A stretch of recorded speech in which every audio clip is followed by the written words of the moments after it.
Yo, yo, yo. Hello. Hello, everybody, and welcome to Heelanhammer, episode 101. On today's show, we look at the recent White Dwarf changes, we look at how to prep for a tournament and what we do to prep for a tournament, and finally, we finish holding out for a hero. He's here. Our Hobby Hero Challenge has been answered. The Blood Throne has done a tournament. All this and more on today's Heelanhammer. Hello, everybody, and welcome to Heelanhammer. Didn't go as long as usual. No, I was out of breath. Can you? As you may hear, we're not alone. We are joined by a superstar DJ and regular guest, Simon of Hoef. How are you doing, Simon? Hello, I'm all right, thanks. Good. He's looking around at you. Yeah. He's just recovering from a small session we had just before we come on air of showing some rather interesting internet videos that were out and about. So there we go. We are sponsored by Odd Games, oddgames.co.uk. Make sure you check out their website. A code will follow in the show notes to give you a little bit of extra discount. But the thing to keep an eye out for, especially if you're into your Magic the Gathering at the moment, is I think there's a new set coming out called Born of the Gods, and that'll be out very recently with some great prices on there, so check that out. The other thing that is on there, which I know is a massive thing at the wargaming scene at the minute, I don't know if you guys have seen Twitter, it's exploding with it at the moment, X-Wing. Yeah, well, you can't not see it. It's everywhere. It is everywhere. It looks like a fantastic game, and I'm a big Star Wars fan, but I sort of got a bit sick of seeing it on Twitter recently, but because you don't know what's going on, and you just see pictures of these cool looking boards with spaceships on. But that's available. That's enough. That's all you need, isn't it? It's just space boards with pictures of Star Wars spaceships. That's cool. I'm happy with that. Yeah, no, it does look really, really good. So, but that's available from Odd Games. So check that out if you're into your Star Wars. And I think the other one's, is it Star Trek Attack Wing or something? It might be called, or something similar. But there's a Star Trek version or something. That's all over. Oh, that's an electronic game. It's a tablet job, I think. But yeah, so Odd Games, check those guys out. It's me with my finger on a pulse as usual. You knew the name. That was the important bit. So straight into the news. Coming to you live from Portsmouth, this is the Heelanhammer Network News. Well, I don't know if you guys have seen much of this. It was announced very, very quietly. I actually had to ask somebody down the club where they'd seen it officially. I just knew it was out there in the Twitterverse and it was out there on forums. But White Dwarf has changed. Have you seen this, Wayne? Into what? Into a weekly format. We've got limited details on this, so for those of you who have been in the dark or haven't seen it on the internet, it was announced by Games Workshop on their What's New Daily blog. I haven't had an email about it. I haven't had a letter about it as a White Dwarf subscriber. I've just found it on their site, which I was a bit disappointed about. But I'm glad you put as a subscriber because I thought you was waiting for they were waiting for your permission. Oh yeah, no, yeah, they need obviously as a they haven't consulted me or anything. Yeah. They should have asked me first. Should have told me I should have been first. No, it was as a subscriber I hadn't seen anything because I'm a bit concerned about what's happening with our subscription, but we'll get to that. So basically the announcement said White Dwarf magazine goes weekly. So it's always been a monthly thing as far as I can remember, but it's now gone weekly. On Saturday the 1st of February it all changes. There's going to be two magazines. There's a White Dwarf magazine and there's a Warhammer Visions magazine. Now, the White Dwarf Weekly, the idea is that it's going to be available every Saturday exclusively in your local Games Workshop store, independent stockist, or online, and it's going to contain all the new releases, basically, the news and information. And I think the idea is they're going to have, it says they've got new columnists, interviews, painting, modelling, game rules, interestingly enough, and much more, for the same cost as a pot of paint. So what's that, $2.75, is it? Something like that? $2.50, yeah, $2.70, something like that. Yeah, and then the monthly edition has been replaced by Warhammer Visions, which will be available again in store, online, and the newsstands and people that used to stock White Dwarf, basically. And it's apparently going to be a 236-page brand new monthly magazine by the White Dwarf team again. But they say it's unlike anything they've ever done before, and this super high quality visual feast weighs in at a heavy 236 pages. So nobody really knows what that's going to be about or anything. Does this mean they're going down the privateer press route of, if they're going to do a weekly thing and there's going to be rules and stuff like that? Because to me that sounds like if you can only pick up an independent stockist or the Games Workshops themselves, then obviously they want to get people into their stores every Saturday. Mm. Yeah, I mean, because their share price has just plummeted, hasn't it? Yeah, it has. I mean, I don't know if this has got anything to do with that or not, or maybe they've been listening to feedback. I mean, we did what I thought was a very good, and it certainly was well received by our listeners' show that we did on our thoughts on White Dwarf and the way it changed over the years. And this, if we had to provide our feedback, this on the face of it appears to be kind of the answer we've been looking for as a hobbyist. So might have sounded a bit negative. I wasn't being negative. I like the idea of getting something every week that's actually worth reading. It's going to be brilliant because the last few White Dwarfs have been awful. I mean, I don't even buy it anymore. I flick through yours, which takes about 20 seconds, and that's it. There might be a picture of a cool model, and that's about all you get for £5. Yeah. And waiting a whole month for that to come out, it's just rubbish.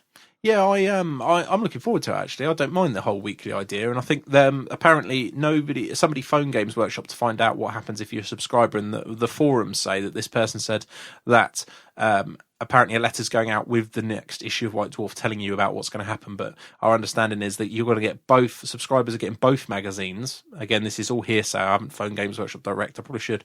You get both magazines to have a look at, and then you'll only receive the Visions, I think, and the White Dwarf's an option. So they give you like a sort of taste of free. Yeah, and presumably you can sign up to that electronically. I mean, if there's a weekly one, I'll get it digitally on my tablet because I wouldn't want to store all the copies. I mean, I've got under my stairs is a massive quantity of White Dwarfs as it is, so I wouldn't want necessarily a weekly one if it's just news, but I like to look back on them with the articles and things, or certainly the earlier ones. I mean, if it turns out that this new Visions thing is actually completely different from as White Dwarf is at the moment, and it's actually worth reading, then I will subscribe again.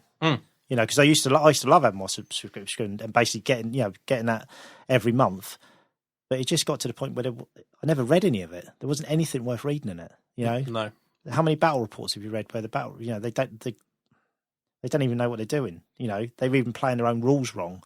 And there's things have been not pointed properly, or I don't know. It's awful, really, really bad. When the new format started, because it wasn't that long ago, was it? They changed the format, and the first couple of issues were brilliant. I really liked them. I thought this is going in the right direction. It's going to be great, and then it just fell apart again. But I think it's a good way of dealing with the aspect of just it being a new release magazine. So if you have a Tyranid release like we did this month, it's pointless for us Warhammer players, really, apart from to look at some pretty models and scenery. There was not a lot of Warhammer content in it. So is the weekly one literally just, this is the new release, here's the pretty pictures?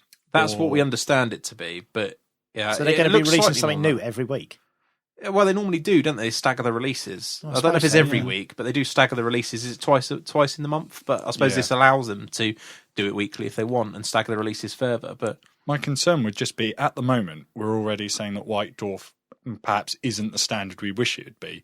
And now they're just adding on, almost a whole extra White Dwarf each month that they've got to do. I mean, how are they going to keep the content up to a level that we're happy to pay for it? Because, I mean, I must admit, I'm like Wayne. I bought the first few when they did the redesign and thought, this is the bee's knees. This is back to sort of how White Dwarf should be. And then it's slipped back down to the sort of glossy mag. Yeah, I don't know. I mean, I'm just fingers crossing that it's going to be the answer we're looking for, because it makes sense, doesn't it? We're not really interested because the game systems there is quite a disparity, I think, between people that like one system and the other. There are people that cross, but generally it's one or the other. Yeah. And this would be quite good, I think, because if you then especially if Games Workshop's local to you, you can choose whether to buy that weekly White Dwarf or not, can't you? If it's a Tyranid one, you don't want anything to know about it, then it's a lot cheaper. Yeah. But the Visions one that has got, maybe we're hoping more in depth. We don't really know. We're guessing at this stage. I'm hoping it's great. I really do hope it's great. But we've been down this road. We had the big revamp and then it just fell apart, and now we're getting two magazines, and unless they've got a completely different, they haven't, have they? Got the White Dwarf crew on it. So if it's the same crew doing the monthly magazine, is it going to suddenly get really, really good? I doubt it. The only thing is maybe that they've been allowed a bit more freedom of direction with it, because if you haven't got to concentrate on the release in the second magazine, then you can continue to provide something for everybody in each one, or ad hoc as you see. I mean, we know from being a media type thing how hard it is to continue to reproduce content. I mean, we've done 100 shows, and we're lucky because we do events and all the rest of it. Games Workshop don't do event coverage, so I'd imagine it is a very hard job to keep everybody interested and keep the content fresh and the way it goes. But I think this format might help them to do that a little bit better than it has. So. For me, the problem is not about the content being fresh. It's about there is no content. It's literally if they bring out an army book out or a codex, there's no point in unless you want to read their battle report, right? Which generally I don't. There's no point in buying the magazine anyway. You might as well just go and buy the army book, because the army book is only going to be it's obviously more expensive than the magazine, but at least you get the rules and all the same pictures that they've got in the because all they do is they take the pictures out of the army book, don't they? They put them in White Dwarf that month, you know. So the bits you want to look at, you'd see in the army book anyway. So if it was a fantasy book, because I want them all, you know, I'll get them all anyway. Yeah. So if a new book comes out that month, there's no point buying White Dwarf. Just go and buy the army list. No, well, I'm hoping this will sort that, because you can choose not. You either can choose not to buy it, or you know what you're buying when you get the weekly White Dwarf. That is what you're getting. I mean, they're saying it is more. I mean, if you read what they put as new columnists, interviews, painting, modelling, game rules, and much more. So maybe there'll be another reason to get it, or return to what it used to be. Hopefully, where you had that, which is something we said we wanted. Yeah, absolutely. So yeah, I'm actually looking upwards for this. When I first heard about it, I was really like, oh, because nobody likes change, do they? I'm not a massive fan of change. In this instance, yes, I do want change, because what we've got at the moment is just pointless, I think. So yeah, so what? I don't want to say well done to Games Workshop yet, but I'm very enthusiastically looking forward to the change. So yeah, I mean, at the moment, it's basically buying a catalogue, isn't it? It's buying a monthly catalogue of what is new at that moment. Yeah. That's what White Dwarf is at the moment. There isn't, you know, unless you're looking at, you know, what the new models are. There's no real other point in buying it. No, I mean, hopefully, by the time you're listening to this show, you've got it in front of you. Yeah. So we'll be out of date by the time. That's why I don't want to dwell on it too much. But yeah, fingers crossed for this one. So that's good. Right, on to... before we go anywhere, actually, I do want to talk about one other big news this week, worldwide. Well, it's not quite worldwide, but a lot of people from across the globe are interested in it, and that is the South Coast Grand Tournament, so the biggest singles tournament in the world currently, as far as we're aware, released their tournament pack this week. Si, I'm going to ask you, not Wayne or I, because it's a bit bizarre to ask, but what did you think of the new tournament pack? I thought it was quite interesting. It has... Son, you missed your chance, mate. You could have just gone... Yeah, read it. Rubbish. It's absolute junk. Ruined Warhammer for everyone. Yeah. So I should say, actually, just for the listeners, so the South Coast Grand Tournament, if you haven't heard, as I say, is a big event. The pack for it came out, which includes some composition restrictions and things. You can check that out on www.warhammer.org.uk. Oddly, it's a link that takes you to our Heelanhammer website where it's hosted, but it's something that Wayne and I and Russ Veal, who we talk about, is a regular guest on the show, we run a tournament, and that's what the pack's from. So, sorry, carry on. Sorry.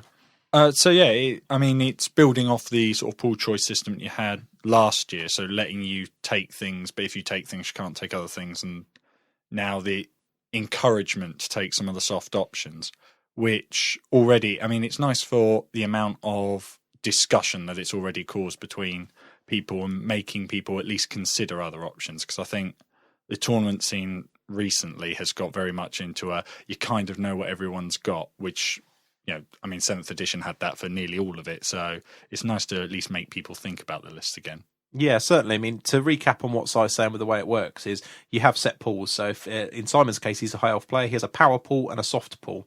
So everyone starts off with a comp score of 5. You're allowed up to 5 choices from the power pool, which tend to stop you taking, if you've got a really filthy army, something like Warriors of Chaos, it will stop you taking the net list as the most common broken list. Or in your case, it would probably stop you taking 2 Frost Phoenixes, Baron of the World Dragon, 30 White Lions, 50 million Bolt Throws. Wouldn't I think that's capped? Yeah. Not a lot, but it just takes the edge off it, though. At least that was the idea. And so that comp score goes down by each of the power pools you have. So if Si takes 5 things from that power pool, he will have a comp score of 0. And if he takes soft ones, it adds to it. So if you took all 5 power choices and then had enough points to buy 5 soft choices, which is quite hard, you'd have a comp score of 5. That comp score then goes into the pack, and you can it affects in-game slightly, because at the beginning of the game, when you have things like rolling to go first, or who deploys scouts, or who vanguards, you get to add your comp score to that roll, which is quite handy.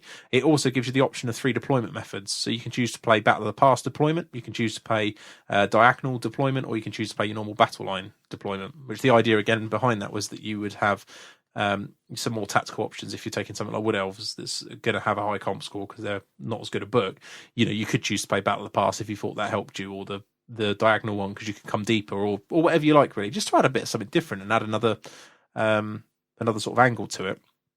You then the system is win, loss, draw, and the separators, the way it's separated is there's secret missions within that, which again you can read it in the pack, but things like capturing certain objectives, or killing your opponent's general, all this kind of stuff. There's sort of 6 of them, and you can choose which game you want to use them in, but you can only use them once. And the first separator, where let's say everybody's on the same amount of wins, is then separated by the person has the next sort of separator have you achieved your secret missions, and how many of those have you achieved over the 6 games? And then after that is comp score. So it's fairly important. The comp score has more of an effect, and we've never done anything like this with the South Coast this year. And this is something that myself and Russ had a solid idea when we finished last year of what we wanted to do. Russ actually suggested the soft pool last year when we didn't have a comp score, but we didn't. I said to him I wasn't sure we had the time to look at it, or it was too late in the day to add it. And so when we finished last year's, we had a chat on the phone and said, yeah, we'll do this, and then left it alone for a period of time. And Russ has done loads of work this year on putting it together and really fleshing it out, and he's done a great job on it. And that's where we've gone this year. So that's what size seen. But I agree. I think it certainly seems to have created some good chat on Twitter. Have you seen any of it, Wayne? Yeah, I've seen it. I mean, I'll be honest, I had no input on this whatsoever. You guys took care of it, which makes sense because I would just mess things up if I put my 2 pennies in. But yeah, no, I really like it. I like the whole concept of it. I like the way it works. I like the way, and like Simon touched on, I like the fact that it makes it, well, you'd like to think that it makes people think differently about their armies and how they're going to construct their armies. I mean, it might turn out that in the end it doesn't make much difference, but let's hope it does. Yeah, you know? I mean, we didn't. It was an odd one. We wanted it to be somewhere in the middle where it needed to make enough difference to make people think about it, but not enough that it determines your game. So, for example, a very popular thing we talked about it. If you don't understand the meaning of pool comp or comp in itself or anything like that, we did a show not too long ago. Just scan back and have a look and have a listen, and then come back to this show. So, welcome back if you just come back after listening. Yeah, there's Swedish comp. Swedish comp's out there at the moment. It's one of the comps we covered. It's massively. If Sai's playing Wood Elves and I'm playing Warriors of Chaos, and you've got a soft lift and I haven't, you might start 700-800 points up on me before we start the game. That affects how you then play the game, doesn't it? You can sit in a corner, not play passively. We didn't want to do that because I think that affects too much on game. It doesn't give you an advantage in as much as you don't have to play the game, and that for me that never creates a great game. So that's something we wanted to avoid, and we want to try and get a middle ground. You know, something where you needed to play scenarios, but they weren't necessarily all being like you wouldn't do completely rubbish if you ignored the scenario completely, but you shouldn't win the event because other people will have done the scenario. Yeah. That kind of thing. And I think we've got quite a nice balancing act somewhere in the middle. But like Wayne says, it's so unknown that we don't really know how it's going to turn out. It's kind of exciting in a way. As organisers, we don't know how it's going to turn out and whether it's going to matter. A lot of the chat's been centred around what other people are going to take. Like, is it going to matter? Is everyone going to turn up with 0 comp lists, or is everyone going to try and achieve the score? Because it's going to massively matter, isn't it? Over 200 people. So, I mean, and there'll be a lot of tournaments. I know there's already a few that have asked us if they can use the rules pack. So there'll be a lot of tournaments, and that's why I say it's of international interest, is because you do see people from other countries using it as an alternative. We've seen Swedish comp make its way all over the world in different places, and South Coast comp tends to get adapted in places as well. So, but yeah, I'm really interested to see how this pans out. Have you been planning your army? I mean, we're going to talk about tournament prep in a minute, but have you had a little play? Yeah, we had a little play. I mean, I sorting out a list for another tournament. I thought, well, let's see what kind of score it would get under South Coast. And most of my lists come out sort of 3 or 4, so that's with a few dirty choices, but then some of the soft pool. And I think my gut instinct is that that's probably the best kind of score. I think if you take something where you've just got soft choices, even if you do get to pick the table edges and scenarios, etc., I'm not sure necessarily how much fun I would have in the game, just because some things are going to wreck you.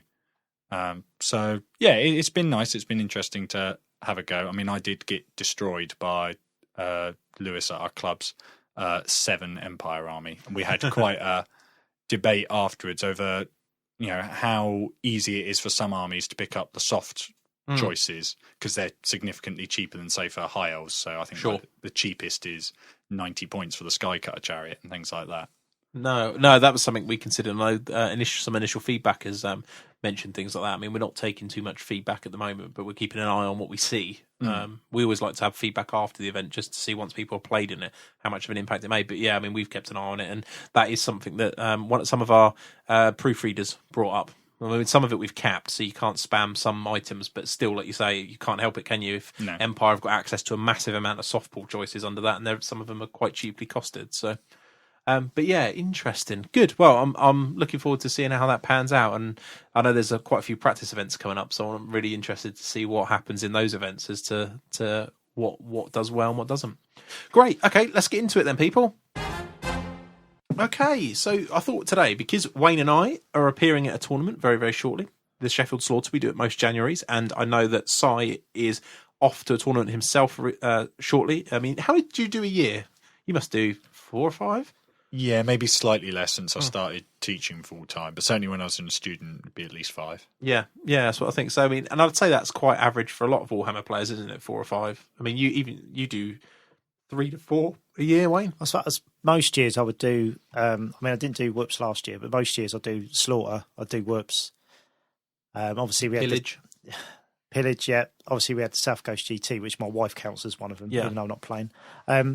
And then there might be one later in the year. So I suppose average of 4 or 5. Yeah, because we went away last year. We did Blood and Glory as well, didn't we? So that's right.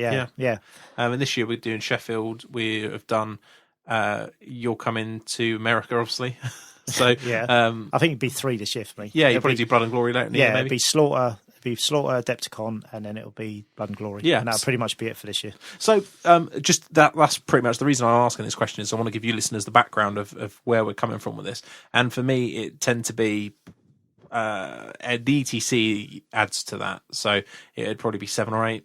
Depends on what's going. I mean, it was 13 for a couple of years, but with ETC, it tends to be a lot less. So they're the kind of things we're looking at. So. What I want what's the most you've done in a year? 15. 14 I've done. Yeah. So. That was where I did 3 weekends back to back one time. And my wife wasn't mispleased. So you still did it though. Yeah. Players got to play. Players got to play. Player. It's a player, yes, Wayne.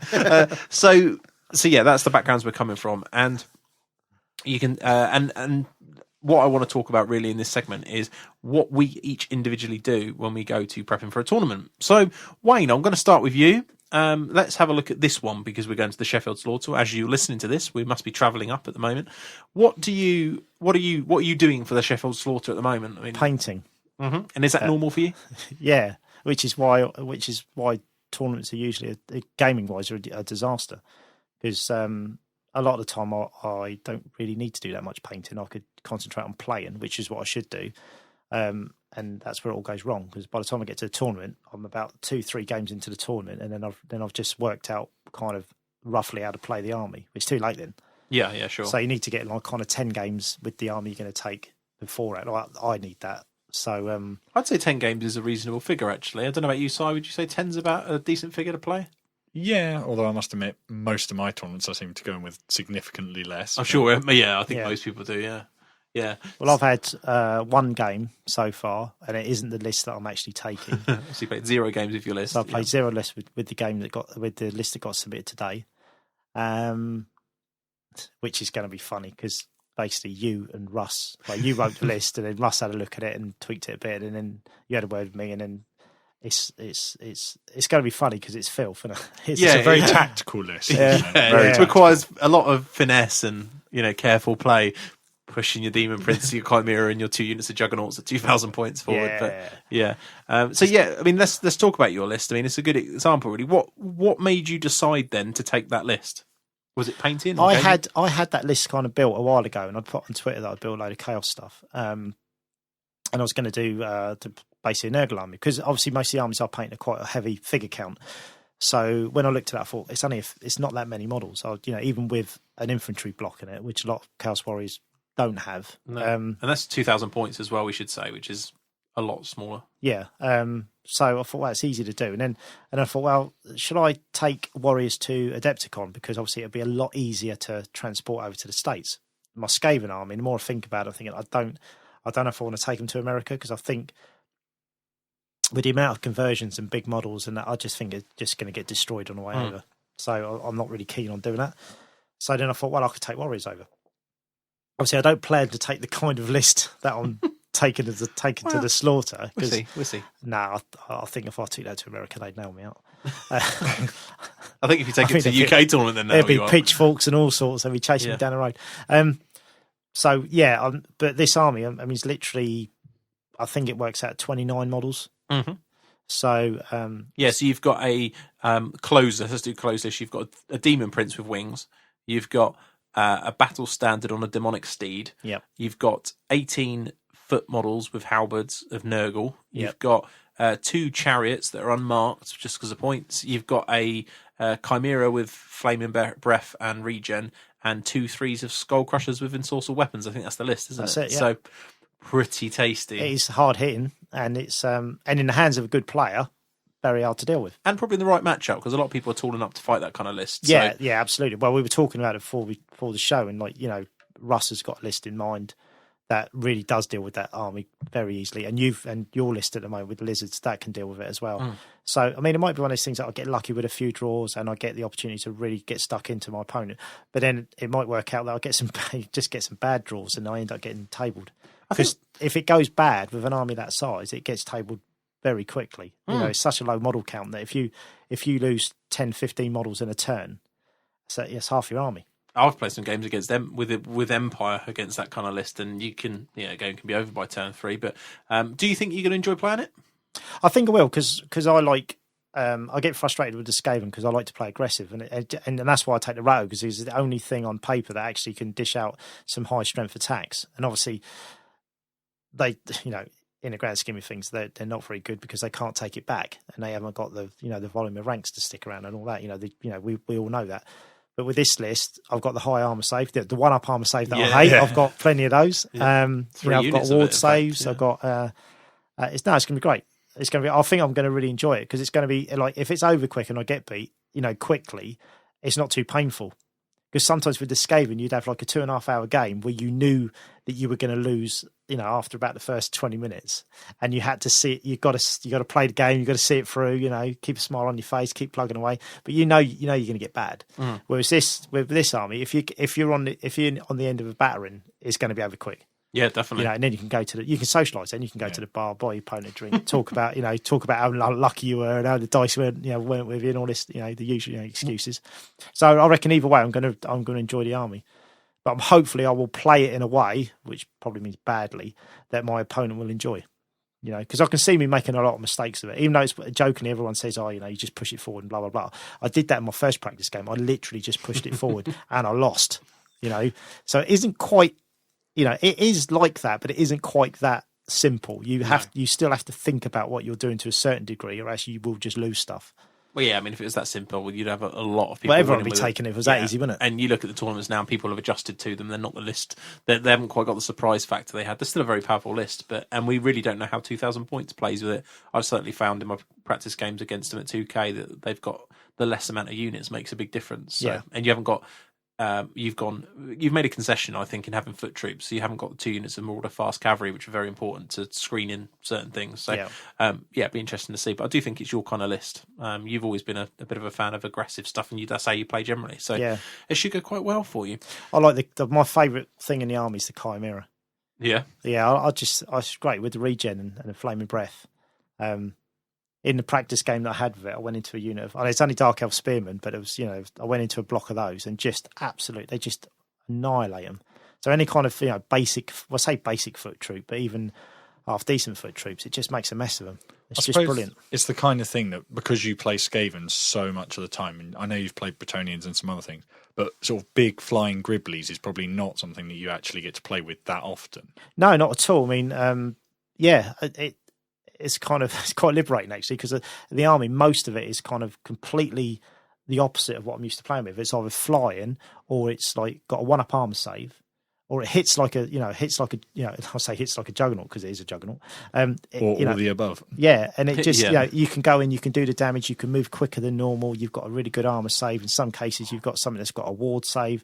The magic's different. It's just every element of it is different to what I'm used to using, and that's going to be the fun part for me. Yeah, it's always quite a nice change, isn't it? Yeah. So going back to the preparation part of it, what was it that made you decide?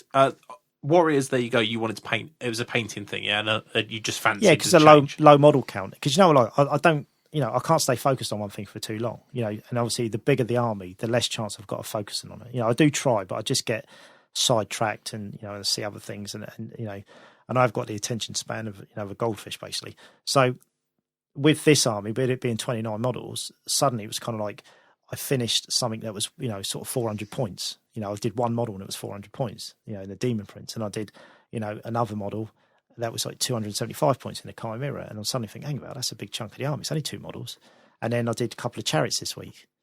That's another sort of 220 points. So it kind of you suddenly go, I've painted half of it already, and I've only done 4 models. So there's kind of that progression within the list is very quick. Whereas with, say, like if I was painting Skaven, I'd do a block of 50 Storm Vermin, and that would be, say, with a magic banner, 400 points. But it's taken me a long time to paint that. Sure. By which time you could think, right, I've got this bit to do now and this bit to do. But with the Warriors of Chaos army, you see results very quickly, and it kind of makes you want to paint the next thing. Yeah, I can imagine. And also, only having a few models at a time. Like the biggest unit in the army is the 18 Nurgle Warriors, but that's it, 18 models. So compared to what I'm used to painting in a lump, that's a doddle.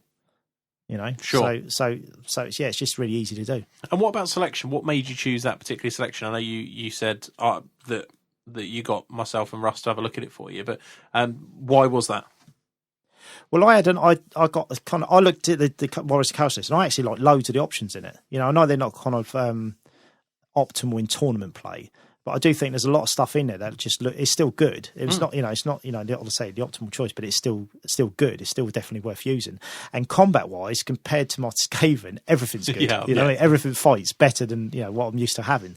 So I like that element as well. Even down to you never see slaughter brutes, but I looked at that and I thought I'd still like one of those in my Skaven army. You know what I mean? Because it still does something. Yeah. After Rat Ogres, everything's like, that's okay, it's overpointed, but I don't care. Yeah. Compared to Rat Ogres, it's fine. Well, like Trolls 35 points each. And Trolls are horrendous. And I've got a unit of 8 Trolls, and I was going to take those. I had them in my practice game. But as I found with the general flying around, and suddenly you're all right, you got the re-roll with the BSB if he's near enough, but you're in a low leadership of 4, so there's a lot of chance. Most of the time you're not going to get to move them. So obviously, I took those out because they don't work with that list. Obviously, if you had Throg in there, then it does work because he stays with them. So different things like that. But obviously, I might end up taking those to America because even though they're still a good choice, they're still a hard. I'm not saying I won't, but I can't see me taking that tooled up Demon Prince. One, there's bound to be a comp that won't allow me to take it, and 2, I think my conscience will get the better of me. It's all right over here, no comp situation, because people expect it and they know they're going to come across hard armies, but I don't think it's going to be like that in America. I don't know. We'll take some advice on what it was like last year and go from there. Yeah, I suppose so. Yeah, that's the best. Because I think I'm pretty sure it's no comp last year. It might be this year. The rule pack will be there. We just need to have a look at it. That's how organised we are. We haven't looked at the rule pack yet. But I know I've looked at the doubles one briefly. So But prep wise, mine was just I wanted to paint a Nurgle themed warrior army because I've been meaning to for ages, and I prepped all the models and I'd sprayed them all like dark green as a base. And then I just thought, I've got time. I can bash this army out quick. I've got time. So would you say your primary factor over the last, I know it's a long span to look over, sort of 15 years, but would you say that painting is your primary decision-making thing towards what you decide to take to tournaments? You say, I just fancy painting this, so I might as well get it ready for this tournament. Yeah, it's a double issue. One, yes, I do concentrate on the painting, and 2, I kind of hide behind the painting. Because if you can spend your time on painting and people like what they're looking at, it doesn't really matter how you do in the games. Nobody notices you as a player, but they do. They kind of notice you as a poor player. But it's kind of like they say, well, he takes soft option lists and blah blah blah blah. So you kind of, and then after a while you get used to hiding behind that.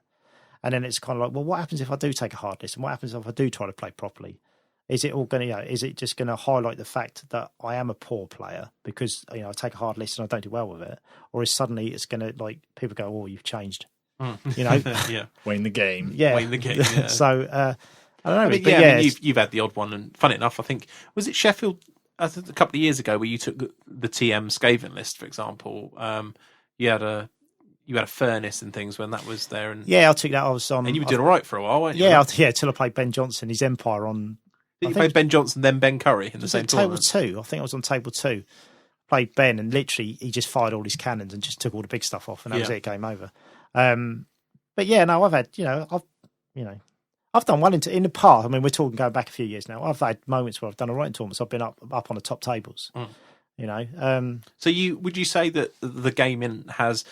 How does it weigh up? I mean, when you're looking at lists, would you deliberately take a soft list, or do you just take a soft list because not a soft list, but a suboptimal one because that's what you want to paint.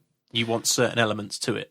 I think it comes down to if I'm playing Moscaven, because I really sort of love Moscaven, then I don't mind taking fluff lists because I enjoy the whole background and everything that's in different parts of the list and this and the other, and I really enjoy the whole theme of it and everything. That I love that side of it.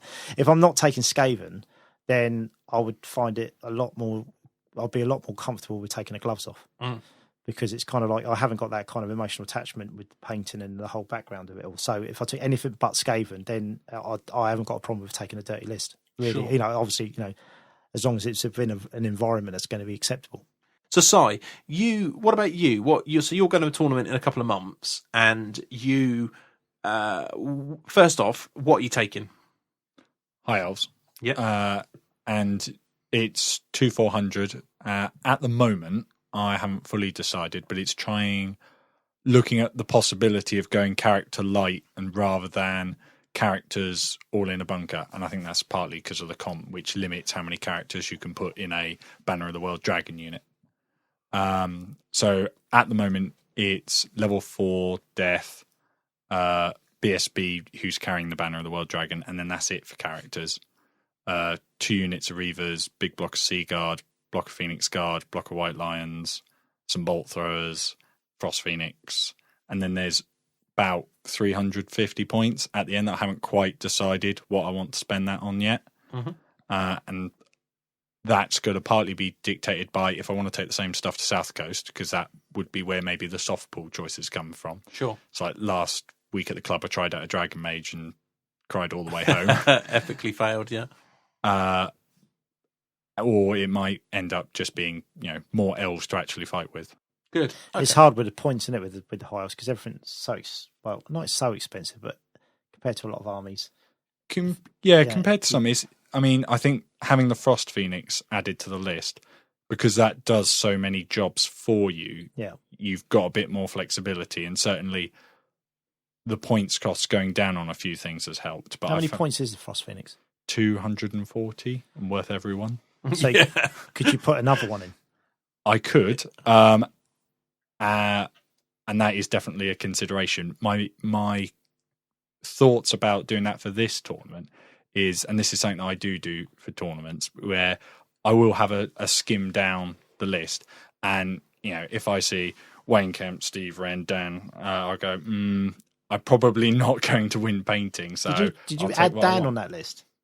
Did you Dan say Quirk? Oh, Dan Quirk. Yeah, not me. I was like, and I'll admit that will impact to a certain extent what I'd think about doing. I didn't mean from a painting point of view then. That's what he was on about. Yeah, no, sorry, I just picked up on that. I thought you meant from a gaming point of view. It's like, no, but you still be added right. to a list of fluffy gamers then. No, you'd still be right. Yeah. But yeah, sorry, so you're saying, so that then the consideration of you not winning, not thinking you can compete with painting, affects your army list design, does it? Yeah, so for example, if I think I'm going to go for painting, then probably taking the Dragon Mage as a cool centerpiece model is probably worth it. If not, then I want something that I know is going to be hard enough that I'm going to enjoy my games and then possibly compete higher up depending on how it goes. So the second Frost Phoenix, my issue at the moment is I don't have a model for it. And I don't really like the Games Workshop one. And until I find one that I want to paint, I don't think I'll paint one. So I'll just take something else. I totally understand, actually, because you've got the... is it a cool mini or not? It's an owl. Yeah. Yeah, which you've painted up with big owl. It's a really nice model. It's really, actually, it's the best. I think it's the best model in your army that you've painted. It's really cool. But yeah, because if you added the GW Frost Phoenix to your army, them two would just look wrong, wouldn't they? They're so different. Just completely out of scale. So obviously you'd need another eagle of that kind of, another owl or a different eagle of that kind of scale and size, and and to go with it, that would look right. I've had that with the Skaven. When you want to add something, but because you've done a conversion, then just buying the shop one, it doesn't work. You kind of look at it and go, it's not going to look right. It dulls the whole army down, doesn't it? So then you end up just not that option. You end up not doing it because you've either got to spend ages building another one, or there just isn't a model that you can use for it. Yeah. No. Okay, cool. And what prep have you done, or what prep are you planning to do for this? So I'm trying to obviously fit in as many games as possible, and it is trying, because I find the way I've been working with most of my armies recently is you do start to end up with, this is the core of the army, the sort of, I don't know, about 1.5k points of stuff that you always want to use. So, you know, your Banner of the Wild Dragon, for me, it's Phoenix Guard. If you're playing Empire, it's going to be 2 cannons and some demigriffs, etc. And it's working out what I want to do with the rest. And so that's the bit that I'm changing in my practice games to try and find out, you know, and it might be to beat Warriors because it's the latest book, and you know, a second Frost Phoenix in that matchup does actually make a huge difference. Or that will be, you know, I want to paint this because it'd be awesome, or the comp pack gives me this bonus if I'm taking, you know, large units of Shadow Warriors or something. Yeah, I can definitely see that. Good. And do you normally try and get practice games, or do you just see how it goes? I try to get practice games, but I'm not necessarily the best at making sure I get them all. Most tournaments, I probably only get 3-4 practice games with the actual list that I end up taking, because it usually takes me a while to decide and work out what I'm going to get painted, because I'm not a very quick painter. No, okay, fair enough. And how much or what are the major influences on your list design? So a certain amount at the start will be, what models do I want to take as part of that core army, and that can be all sorts of reasons. So, you know, for the Phoenix Guard, I know they're not necessarily the most popular models for everyone, but I actually really, really like them. Oh yeah, same, yeah. And so, you know, I want 21 of those with the Razor Standard in the list, and that's it. That's going in the army every time. Same for my Sea Guard models, which are the old 5th edition, I think, Maiden Guard. So, you know, there's a certain amount of modelling aspect to the first bit, and then after that it will be, I know I need to have certain things in the army to deal with certain matchups to make to give you, you know, some enjoyment. So you do have to think, what am I going to do when I go to this tournament to kill warriors? You know, what am I going to have that's going to deal with Beast and Nurgle, that's going to just stop them rolling over me and, you know, making you cry into your beer? Because you don't necessarily need to take the hardest list I possibly can and wreck face all tournament. You just want to make sure that you always feel like you're in the game, you've got a chance, you're not a passenger. And that was a mistake I made when I sort of first got into Warhammer. You to sort of take your club list along, you know, in 7th edition. If you didn't have something that could deal with a Hydra or an A-bomb, you know, you when you played those armies, that was just it. You just got to watch it run around the table and smash you. Yeah. And I think that's something that, as I've sort of played more and more tournaments, I've got much more aware that you do need to, at least, you don't need to tailor your army and say, this is this list and it's just going to wreck warriors, because then you'll get smashed by wood elves or high elves or, you know, something that's completely different. But you need to have things that are going to deal with certain things.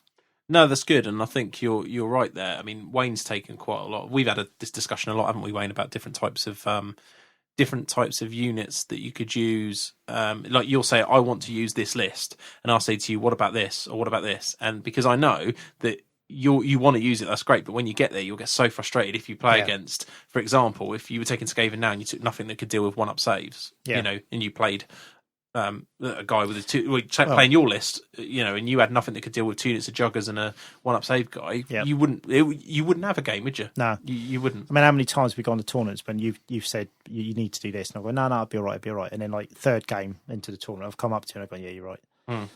But it's obvious you're right, but I've just been stubborn about it. Yeah, you know, and that's fine. One day I'm going to go and everyone's going to embrace the hobby, and it's going to be really, you know, and we're all going to come together as this big happy family, and everyone's going to play Funhammer. That doesn't happen. No. I mean, to give you an example, I mean, reflecting the question upon myself, when I look at my list, I think what Si was saying is right, and I think you've both said it. Like, if you play with the Skaven, you normally have, Wayne, a concept of a unit or a few units that you know you want to take, don't you? So for you, quite often it'll be Rat Ogres and Storm Vermin. Yeah. Because that's what you like. Yeah. You know, with Si, it's Phoenix Guard and whatever. With me, if it was Vampires, it's generally a Night unit, isn't it? Or if I'm playing my Lizard Men, I normally have Saurus in it.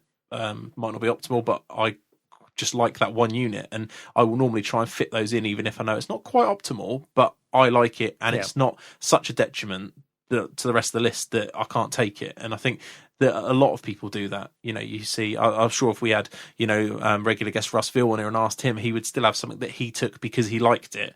It isn't pure. I mean, there are those guys that do go out there pure net listing, don't they? And they do it. But I don't think they're the majority. I think they're in the minority. The majority of people have a core of something they want for whatever reason that is. I mean, a lot of people play certain armies for a long period of time as well, don't they? Or cycle through them and come back to them. And you do tend to sort of stick to a core. Well, going back to the Warriors, I mean, like you're saying, with the proper net list, you wouldn't see any Warriors in it. Well, it's not all of the lists, but a lot of the lists. But I mean, if I was running it, I wouldn't have them. Yeah, you wouldn't. Yeah. So, but I thought it's a Warriors of Chaos list. It's got to have a warrior block in it. So it was kind of the first thing I thought was like, regardless of what the rest of the list ends up being, I want at least one block of warriors in it. Because because that is what the army is supposed to. Is supposed to be. And they're not dire. They're not dire at all. But I think they're really good. It's just like when you talking about really good tournament lists, they're just not the best option. No, they're not bad.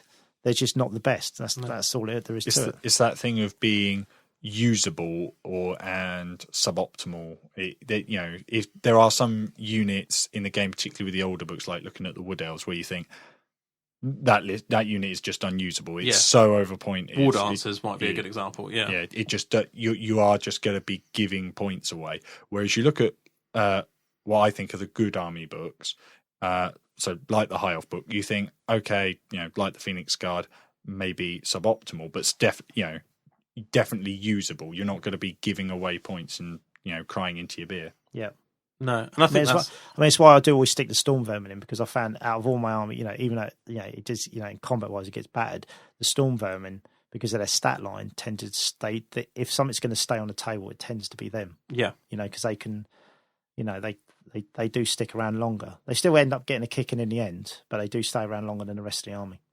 No, I agree, and I think that's I hope from this round table discussion about this initial part of my questions is that you can see that it isn't just pure net listing. Even I would consider myself a reasonably not power gamer, but I like to take lists I know is going to do well. Yeah. But I still retain that bit of I want to take this because I like it. Yeah. And there's a preference there. Might be that I like it in the game. It might be that I like it painting wise. A lot of times, the reason I like my Saurus is because I spent hours painting scales, and I like to look at them when they're sitting. Yeah. And I get, oddly, because I sit on the back board edge quite a lot, I get to see them from up top, so they look quite good from behind. Yeah. So there's.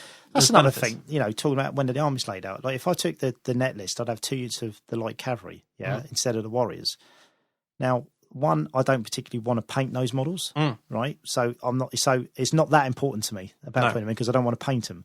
But then when you set the army up, I think with the block in the middle, chariot either side, the juggers either side of that, there's a symmetry to the way the army's displayed. Whereas if you've got the cavalry instead of the block, you lose that symmetry. I know you can say, there's 2 units you put, but suddenly there isn't a centerpiece. There isn't that block in the center where everything fans off. So it doesn't look, I don't think it, on a display point, it doesn't look right. No, you didn't get that banner, do you? And Warriors are a great looking unit with all the shields. Yeah. They just look good. But no, that's fine. And going back to the question I asked you guys, like for me, for example, I might end up with 3 or 4 games, but with the list, but that's because I decided to change late because I decided I'm going to take Lizardmen because I like the army and I do like I like how they play. So I just thought, I haven't played them for a while. I'm really pleased with taking Lizards actually because I think it'd be good. I hope so. Especially with your track record with Lizards at Sheffield. What's that? Doing awful. Yeah. Sheffield for me and my Lizards has not been good. Although last year it nearly was. If I won my last game, I would have been top 10, but I got 20-0. Up to that point it was going all right. But yeah, but you've had a decent break from them. I mean, ETC for 4 years, basically 4 years, I haven't really played them. I've played them on and off, but the new book, I've got the special edition sitting here and I really want to play with it. And as I said a million times on the show, it's the one race that I really buy into in terms of fluff, and it's got my hobby sort of juices flowing again. So we're sitting in front of skinks laid out everywhere and movement trays and things we talk about in Biddy Weedy Week. But so that in terms of what makes me decide what list I want something that can compete. But for me, ultimately, it's normally because I like to play my own models. It'll be one of the lists I've got. So it'll either be vampires or lizardmen in this particular case. And same with you, Wayne. I mean, you do paint at a speed of light. So you will use, if you don't use your Skaven, it's just your fallback, you'll use something new you've painted. Yeah. So you're playing High Elves because you've basically got that, or is it Tomb Kings maybe? But yeah, it's all old Wood Elves. I haven't been in the hobby as much as you guys, so it's always probably going to be High Elves or something that I can borrow off someone else at the moment.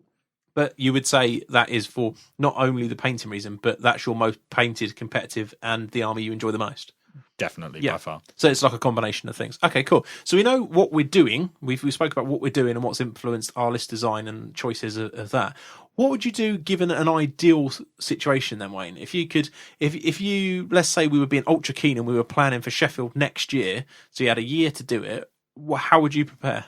I know it's a slightly abstract thing because, the game changes quick, but let's say the game paused, it's exactly nothing changes, no new books come out, nothing else. How would you prepare to this tournament? What I'd do is I'd have a real think, probably, which would involve me and you having a sit down and a chat about what army suits my play style the best. If I'm going to actually get some proper practice games in, decide on that army, decide on a list as best as can with like a year's preparation, and then go to a tournament with an army that I'm really well versed in, had loads of practice games, is competitive. Is a really good list, and then that year would be making it look as nice as possible. So I did everything. I went there with a competitive list, with a kind of I want to go there and do well at the tournament. To be in to compete, and also it to look fantastic on the table. Sure. To me, that and then that's if you can do that, you're covering every base. Yeah. I agree. And what sort of how many practice games would you want during that period? What before the year? Well, let's say I don't know if a year's a good example, but ideally, what was the minimum amount of practice you would have liked to take before the tournament? Was there a minimum number? But if it was, say, a month before the tournament, I'd like to play at least 10 games in that month before the tournament, because then I know that. Because to me, really, because I'm not going to get the games in, taking the Warriors, Sheffield is basically a practice run for Adepticon for me, because I know I'm going to get 6 games with the Warriors over the weekend. So to me, it's going to be a big learning curve about how to use units and what to do with them and what I can get away with, what I can't get away with. And then obviously feeding on from Sheffield, the games that I get in before we go to Adepticon, that's going to get me, because I want to be playing decent with. I want to know what I'm doing with the army before I go to Adepticon. Sure. Because I don't want to go there like I normally could do and not. I don't want to kind of have the first couple of games to get going. I want to hit the ground running. Yeah, sure. So Sheffield for me is kind of a chance to have 6 games to just suss the army out. So I suppose that's another thing. If you're a regular tournament player and you're not just turning up to one event, I mean, the reason I was saying about ideally is because some players might only be either coming to their first tournament. We get a lot of emails about that, their first tournament, or they might only do one a year. I know some people only do the South Coast GT, so they do get that ideal time to practice and do it. But you're right. If you do multiple tournaments, you can, and I know I do, and that's why I tend to do awful at Sheffield. Is I tend to play first one of the year. It's kind of like a bit of a jolly, really. I don't take it that serious in terms of I'm going to take the best thing I can take, because it's normally a feeder for the rest of the year, or it's the first one. You just want to chill and it's such really a good social event as well, isn't it? And alcohol. And for me, I know that a lot of people that I've made friends with over the years are going to be at Sheffield. So, and especially a lot of the guys that I've known for the longest, they're going to be at Sheffield. So for me, it's because I don't do many tournaments. That's what I look forward to, and I like the environment there. I like playing there. I don't, and it's and it's not often I've had a bad time there, gaming wise. I've always had a good time social wise, but I haven't had many bad games there. I've had a couple, but I haven't had many. So pinging back a question about that then, what about? I suppose we didn't touch on that. How much does the event impact your list design or what you're taking? Yeah, quite a lot. Because obviously, if I was going to Whoops, then I would literally be taking all the soft choices and just taking the fluff list, because I know pretty much 95% of the people go there will do exactly the same, and it'll just be fun, and nobody really cares who wins or loses. It's just about playing Warhammer and having fun with it. That's why you spate your dummy out. We got our one in for this show. Tick. If you're playing Heelanhammer bingo, that's a tick in the Wayne brings up Whoops box. There you go. Right, carry on. But if like Sheffield, I am taking a hard list. So we'll see what happens. I've desperately got to try and get some games in before we go to Sheffield. I really need to. But you think it does impact you? Yeah, I think it has to, really. I think because if you're used to going to tournaments, then you can only be naive about what you're going to come across for so long. Which I'm king at. I'm always kidding myself that things aren't going to be as bad as all that, and they always are, if not worse. And do you think that, with that in mind, then, do you then prepare less if you're going to one of those fluffier events? Yeah, Yeah. If I'm going to Whoops, then it's all about that. Is purely about painting. It's kind of like I choose my list. I know exactly what I want to take, and it is and I just gear around painting, because when you go to Whoops, because there's such a big hobby aspect to it, everyone's taking. There's a lot of nice armies there, so the competitive thing is painting. If you can win painting at Whoops, you've done well, because there's some nice armies there. Sure. There's a very small field. It's only a tiny little tournament, but there's a lot of quality there in painting. And if you're going to paint and you're preparing for a tournament like that where you're only painting, how do you then prepare for that? Do you normally sit down and plan out, I need to do this by here, this by there, or are you just quite free flowing about it? It all comes down to how the army looks on the table. So you get out, you kind of write the list, get out the models you've already got. I actually lay it all out on the table, and then I think, well, what do I need to add to this? What do I need to add something that's got a bit of height, bit of impact in the centre? Do I need to put some unit fillers in, or some maybe scenery that builds in with the units? Something that really kind of showcases, shows off what's already there, just adding more detail. And obviously, if you've got time, because we both got families, real life gets in the way, and sometimes there just isn't the time. You kind of I've got 12 months, and then suddenly you've got a month. Because you keep putting it off. So that can impact on it, massively. But I'd say the event does have a massive influence on what you take and how your attitude is. Because with Whoops, I know I don't need any practice games, because the random events are so random. You can't cater for that. No. So there's no point trying. You just go there with your list and have fun. Sure. But Sheffield, you want a good list.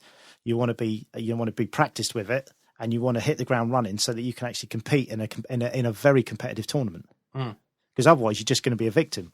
And I know, because I've been a victim of that tournament so many times. But I've still had a good time. Yeah.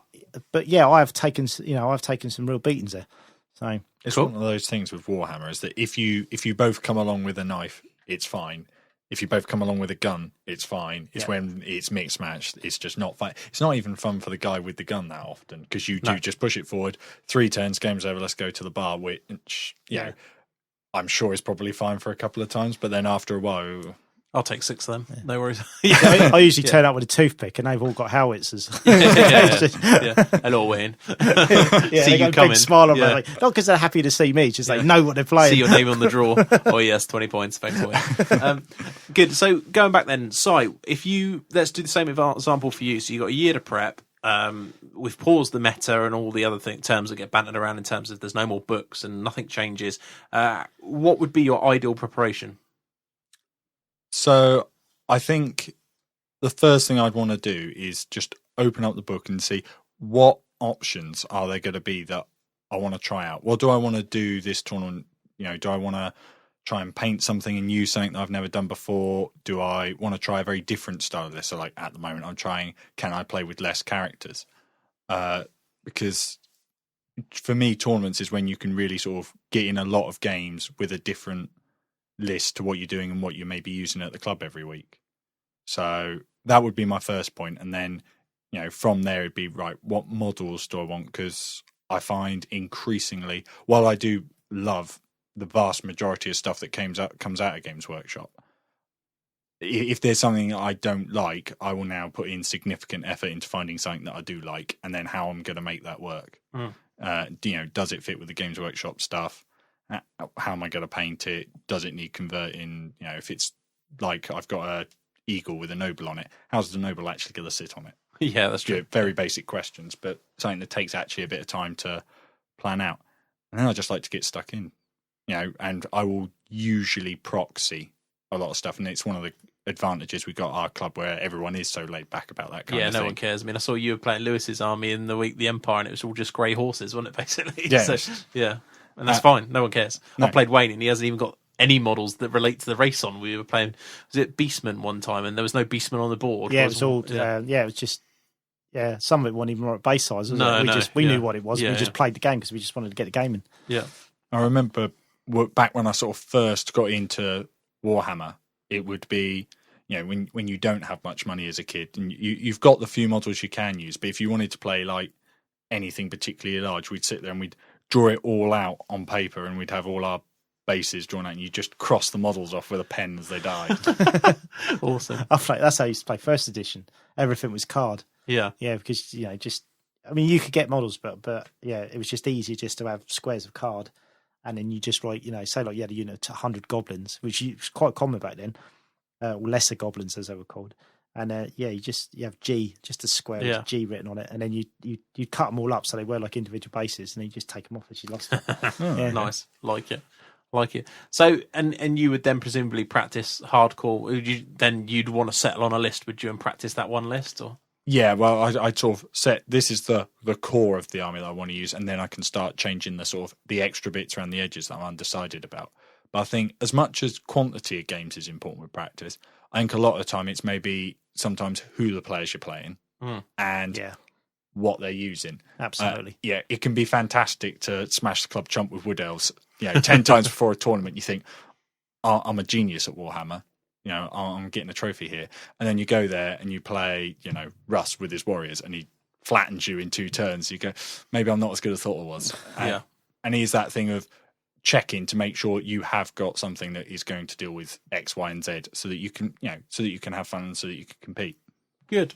Yeah, I completely agree with that. I'm going to follow that on with my point, really, which would be I'd be similar. It's a little bit like the ETC every year. You basically get playing a guessing game of how is it going to be when you're playing the games. So if you take, I've been guilty of it plenty of times. You take a singles list to the ETC, you'll get blown away because you're playing an environment where no one will move and they're happy to take a couple of 100 points. You'll lose every game by a couple of 100 points because your list has that weakness in it, or you normally see on the draw in a singles tournament, this matchup is really good for me. I know because I've played it. I've played it down my club, and you've played the club chump with the Wood Elves, and you think this is going to be great.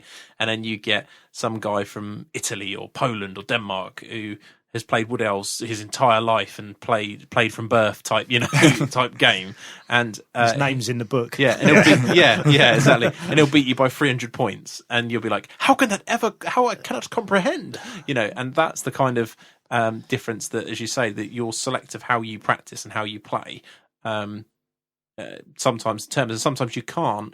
Like if you wanted in the UK to find certain armies, like dwarfs, for example, we've got a few dwarf players in the UK that kick around that are pretty solid, but we haven't got someone as good as some of the ETC dwarf players that have played it through ETCs and played it forever, and they would probably destroy you if you played them. But you're so used to playing dwarfs in X manner, and everyone plays them in X manner, that you don't know. So I think for me, if I was going to do an ideal, like how to prep the best I could, I would do what you said. I'd run through the book and find out what I like playing with, what I think's good in most of the matchups, and then you play the matchups consistently. So you'd play Warriors 5 times against the best, but you would play it against all the different people, wouldn't you? You go, right, this guy's renowned for a rush list, this guy's renowned for something a bit middle road, this guy runs this list, and you'd play all those matchups, and you'd get into a point where you knew them all, and then you would settle on your list and you'd play them again. It's a crazy amount of games required, but that is, if you were going to pick the best prep, I think that would be it. And from a modelling perspective, you'd have a year. You'd want to get all that done in 6 months and have 6 months to build and paint the army exactly as you want it. Because for me, painting my own stuff and how well it's painted massively impacts on my enjoyment. If I'm playing, like my lizards, generally I don't mind losing because I enjoy looking at my models and pushing them around. If I was playing with like my vampires, I find that a bit more of a competitive army because I don't really like looking at it that much. It's all right, but I don't know. There's something about it that doesn't really grab me as much, and that's one of the problems. Your vampires are nice, but obviously your lizards are better, aren't they? Yeah. And again, it comes back to the background thing. I like the vampire fluff, but the lizards, are just my thing. So, don't know. That for me, that I think it's a bit of a balance because as we've heard, hopefully the listeners have it's come through. I don't think it's purely a gaming sense for a lot of the majority of gamers. I know we're only 3 people, but I think if you went to a tournament and surveyed most of them would want the painting and modelling, either restrictions upon them or their attitude towards it is a big influence on their preparation towards the tournament and what they're prepping. Yeah. I think that, as you say, people with limited time will often, you see it on Twitter all the time and forums, and when you talk to people, they've been all up late painting or sitting painting this and painting that. They could have been playing practice games, couldn't they? But they're not. They're doing it because for a hobby reason, they needed something painted or they want to take something. It might be that the reason they're painting so hard is because they want to take something that's more competitive. They want these 2 unit choices. That tends to be my problem over the years. So I've always think I haven't quite got the list, and it's because I need something to paint, and I haven't got time to paint it or something like that. Yeah. And that's fine. But yeah, it's an interesting. So I think one of the players that in recent times who hasn't had those restrictions at all has probably been Brian Ryan Carmichael, because he literally, when he likes a list, he would just get those models and paint that list as quickly as possible, speed paint it, and then take it to a tournament. Because he wants to play with that army. Yeah. And there's no kind of attachment to the army as such. It's just, that's a good list. I'm going to go there. I'm going to try and win or do as well as I can with that list. So it's just a matter of painting it as quickly as possible and get it done. Get into the tournament. I think there's something to be said for that as well. And this applies. I mean, you're using Brian the Hobby Killer as an example of that, but I'm sure everybody across the world in their own scenes has someone like that who picks the latest thing up, gets it, paints it, and it's on the table for the next tournament. But I think that's actually a great way of cutting your prep time in a way, because most people haven't seen or played against it. So you get a big edge by having it. If the release is that close to a tournament, people just won't have seen it. That whole, what does this do, as you're taking their models off, that. Yeah, you'll get that. So no, that's good. Okay, final tips then, Wayne. What about people? Let's give some final tips to people that have got a tournament coming up, or that it's their first tournament. Quick few words about prep. Final tips for them. If it's their first tournament, just go with the flow. Really, don't get upset if your list isn't up to scratch and you're getting smashed off the table. Just treat it as a learning experience. Embrace the social side of it, because at the end of the day, that's what will make you come back to a tournament. Because if you don't enjoy the social side of it, the gaming doesn't really matter. You probably won't go to another tournament again. And then just learn from it, really. I mean, and then in yourself, you'll know whether you want to go down the competitive route or whether you're just happy to play on the bottom tables and have that, because there is a certain kind of fun element to playing on the bottom tables, because everyone's got a pretty relaxed atmosphere, because they kind of attitude to it, because they know they're down there all weekend. It's almost like a club environment. So yeah, it really is just if it's your first tournament, go along, just go with the flow, really, and then once you've had that experience of that weekend, whether it's good or bad, and then you can take it from there, really. It's very hard to say to someone, take the most competitive list you can, play as hard as you can. If you're not into painting, because what you do if you go there and if you set yourself a certain goal, what you could end up doing is actually coming across as a bit of you might not be too popular. You might be a really nice guy, but because you've gone there with a certain agenda, you might end up making a few enemies and not be that well liked. Whereas if you just your first time, just go and just have fun, enjoy it, just experience it for what it is, and then decide how you want to go. That's what I'd say. Okay, cool. What about you, Si? From a prep perspective, if you had to give any tips, it doesn't have to be somebody that's going to their first tournament. It can be someone that's got a tournament coming up. What would be your quick fire tips for them? I think my first tip would definitely be take account of the meta, but don't obsess over it. At the end of the day, you taking whatever's optimal, it's not what necessarily is the internet says is optimal, it's what's optimal for you. So if your play style is a certain thing, you will probably do better playing that style than trying to force yourself. If you are very aggressive, trying to take something that sits back and shoots, you'll get bored after 3 turns, chuck it all forward, lose the game. Wayne. Yeah. Been there, done that. Yeah. Well, it's like, imagine if Dan took my Warriors army, he'd be laughing. He'd be playing, having fun, doing well with it. If I took his Lizard army, I'd get tabled every game. Even though it's a good list, it's solid. He's playing. I would get tabled because I'd be charging skinks in and doing stupid stuff like that. I'd get battered. Yeah. Sorry. That's all right. And you need to make sure you've got tools to deal with certain things, but just go along, take the stuff you want to take, and so long as it's decent, you're going to have a good laugh. Have a chat with people. I've spent many tournaments in the sort of band of brothers that is the bottom tables, and you can all have a joke, and you will work your way up just by playing more games and going in with the right attitude. And I think actually the tournament scene as it stands is possible to make enemies, but I think you'd have to go in being very, very focused on that sort of one goal that Wayne was talking about to actually make them. No, I agree with you. I mean, from my point of view, I think the tips would be what you said, which is for experienced gamers looking at just prep, is play a lot, play as much as you can. Take something that, if you're expecting something to be there, take something that has a possible counter that suits you. So using your example, Si, with the High Elves, if you know there's a lot of warriors, you could take 2 Frost Phoenixes because it will make it easier. But you might not play Warriors, and in the matchups where you're not playing Warriors and they can deal with one Frost Phoenix, they can certainly deal with two. You're going to be down quite a few points. So I would say try and take something that's as well-rounded as possible. You see most tournament-winning lists are well-rounded, balanced lists, aren't they? They're not anything majorly tricksy. You probably look at them and think, what's so special about that? But it's just that person knew how to use it, it suited them, and it had all the key elements to it. Plan in good time. Don't do last-minute painting. I know Dave Whitek from Garage Hammer was on it, and he was telling us about he set himself a thing that if it gets to list submission and it's not painted, he doesn't take it. And I think that's a brilliant idea. Some people need the kick to get it done. To that. No, and we've all done it. I mean, I've been up till stupid o'clock in the mornings trying to paint bits and pieces for it. But actually, if you can get into a position, I think sometimes that's the best thing to do. You enjoy it more. And that goes with prep, then I suppose, if it's plan realistic timescales for what you got to paint.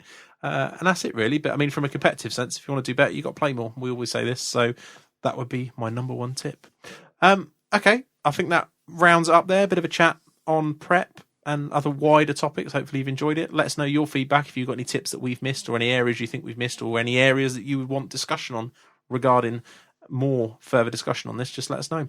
Cheers.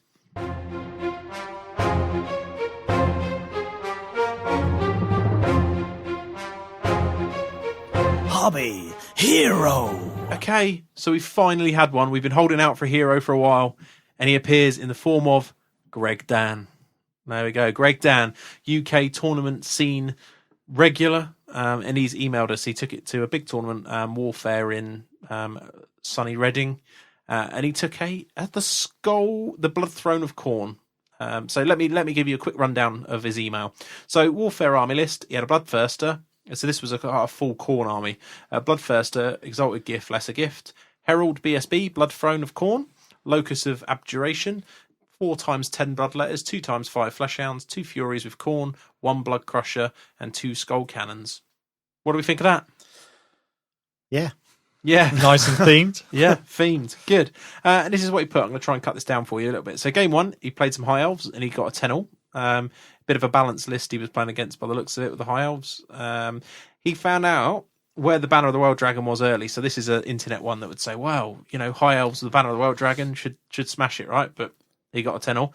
He found out where the Banner of the World Dragon was early due to firing a cannon at its general and a Swordmaster unit. So he knew where it was, and he was able to draw the Phoenix Guard into charging one of the Bloodletters, set them up for a counter charge.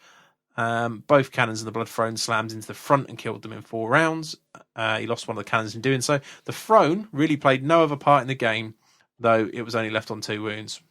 I was hoping for some amazing story there, but no, it didn't really do much. But it was one of the models that he had left. So he had the Thirster and the Throne, and they were the 2 models that all he had, and that kept it to the draw. So there you go.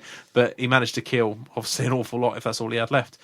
Game 2, he played Internet Legend, who trolls the universe of Twitter, Matt Saul and his Empire, played like a Watchtower variant where he had to capture a hill. He actually won 18-2 on this against sort of Carl Franz, Big Unit of Knights, BSB, Level 2, Van Horseman's like a big bus thing.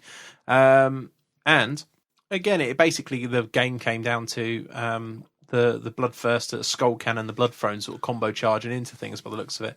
And I think some bad luck from Matt's part with Carl Franz and different pieces meant that there was a combat situation where he couldn't quite hit the things he wanted to hit, and he ran it down, and it left the Blood Throne holding the hill for the extra VPs for the win. So there you go. He didn't actually mention any specifics in that one where the Blood Throne didn't even either, but it stayed alive. So and against Empire. So there you go.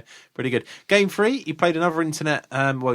These are all mostly UK internet superstars. Mo Ashraf, who Channel 4 News on Twitter, who's one of the main people for following. If you want to see what's happening at Warhammer tournaments, he does a great job of reporting back from those.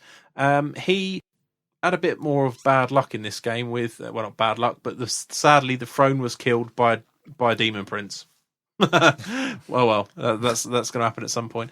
Who actually killed part of it with a Purple Sun while in combat, but he took the whole model off anyway. And Billy countercharged the Demon Prince, took 4 rounds to kill it, finally got it, and he lost 16-4 in the end. So there you go. See, the Blood Throne died for the first game and he lost. So must be linked. He then played Empire again with Dave Walton, who's another well-known guy to us, playing Blood and Glory. Unfortunately, he lost this one 17-3 to this was a 2-cannon steam tank light council 2x5 demigriff plus stuff list. Opposite end of the hobby spectrum, really. Yeah, definitely. Apparently, the Blood Throne spent half the game hiding behind impassable terrain in an attempt to save his fortitude. It did survive, but he lost anyway. So there you go, 17-3. Game 5, he played Dominic Pemberton, who I believe you played, didn't you, with the Orc and Goblins? Yeah, I played Dominic. He won 20-0 against the Orc and Goblins. Again, he sent me quite a bit of detail on this particular one, but the Blood Throne was getting into a position to last turn charge some Savage Orcs in the hope of helping to take out the battle standard, but he wasn't needed. He didn't die, but he played little part in the actual battle, so it didn't do a lot, really. He tended to use a lot of it as sort of chaff, relying on, as like throwaways, relying on the Bloodthirster and the cannons to do all the hard work. And he faced quite a few cannons, which, as he puts, is never a relaxing experience when you run around with the Bloodthirster. There's quite a lot of points.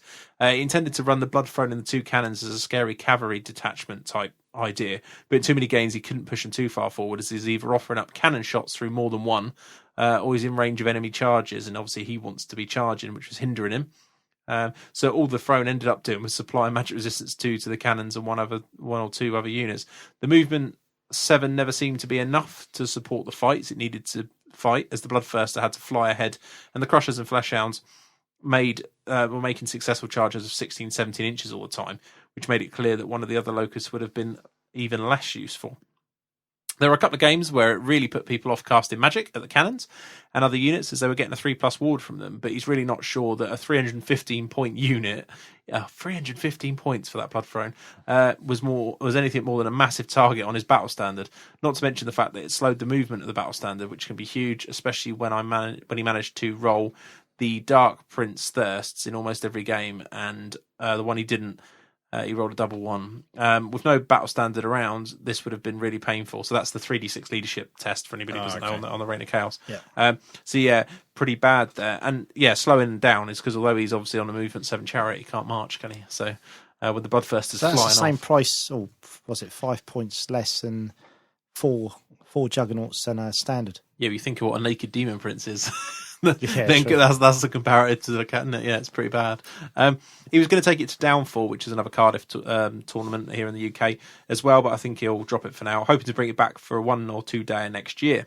It's fun explaining its rules, and when I finish, people are looking at me expectantly thinking there must be more than it does, but in general it spent a lot of the game just trying not to die, which it managed in 4 out of the 5, so that's pretty good. At 315 points, it definitely is overcosted, though it seemed as much use as the Blood Crushers in many games, who often found themselves acting as expensive chaff. So there you go. Interesting. What do you think about that then? Did it sound interesting? It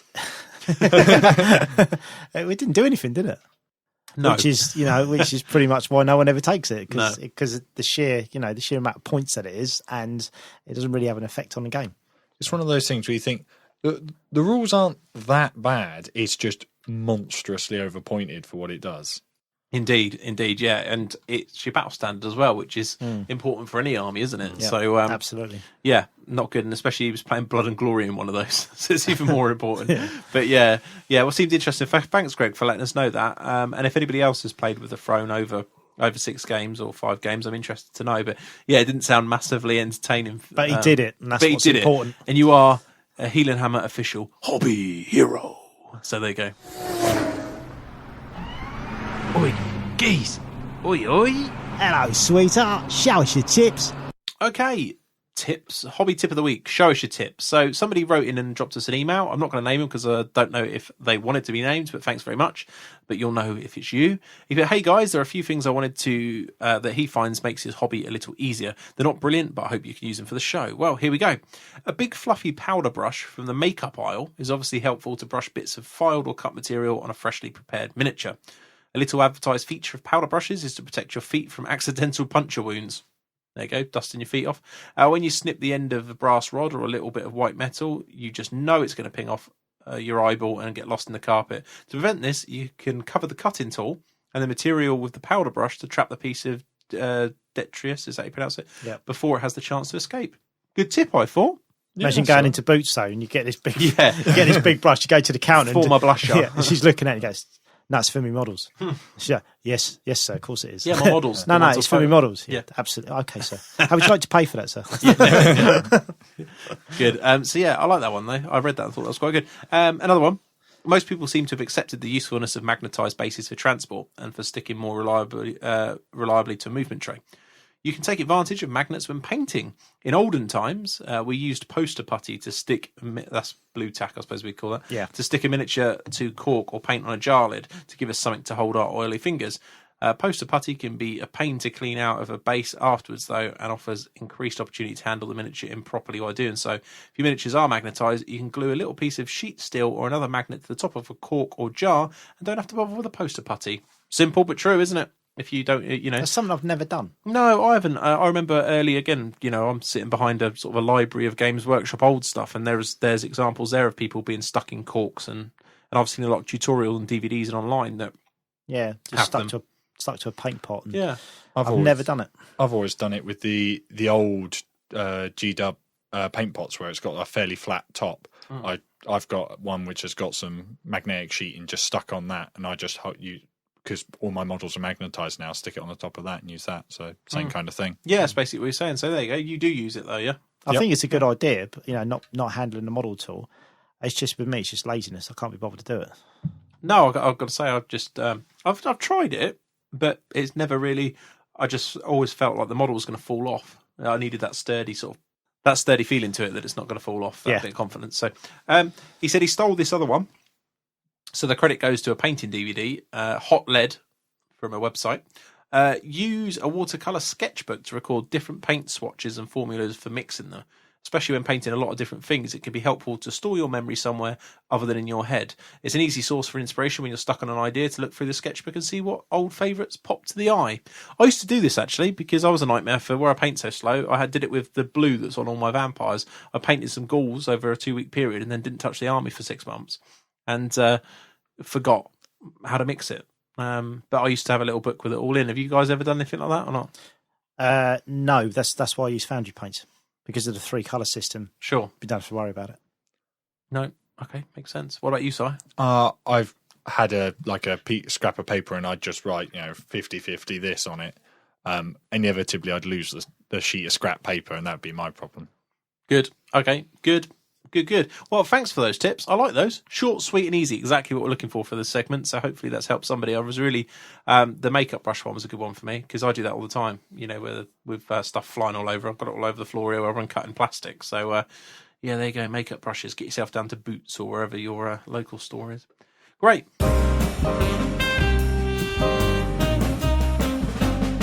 Beady Weedy Week. Okay, Beardy Weirdy Weeks. What have you been up to then, Si? As guest, you can go first. What have you been up to this week in the hobby, or weeks? I have been, besides one practice game, I've been building my Dragon Mage. Oh, yeah. So what I've decided to do with this, and it's something that I've seen done a lot on the internet, but I actually haven't seen it that much round at tournaments and things, which is the old sort of having the dragon breathe fire, and then the fire is actually what's holding the dragon up in the air. Yeah, great. So I've stuck loads of stones to it that I stole from my mother's garden. Put a big, and there's like a tent peg in the middle, and then I've done sort of paper clips all glued together to sort of like make a mesh, and then that's what I've been green stuffing the flames on, which seems to be taking absolutely forever. Oh, I can imagine. You ever tried sculpting fire, Wayne?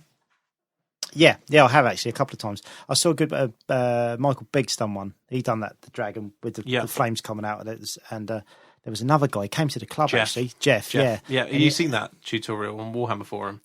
No, I don't know if it's a possibly. tutorial, but Jeff. I think he's Scottish actually, but he doesn't sound it. But Jeff. He did it high off Warhammer Forum. Just try and find it. I can't remember what he was called in the Warhammer Forum, but he came down to the club, didn't he? Because of the forces. Nice. And I played against it, really nice. But yeah. There's a the rock that obviously the dragon's on. The plastic came. It's kind of the other way round, isn't it? Where the flame is actually hitting the rock and the dragon's flying in.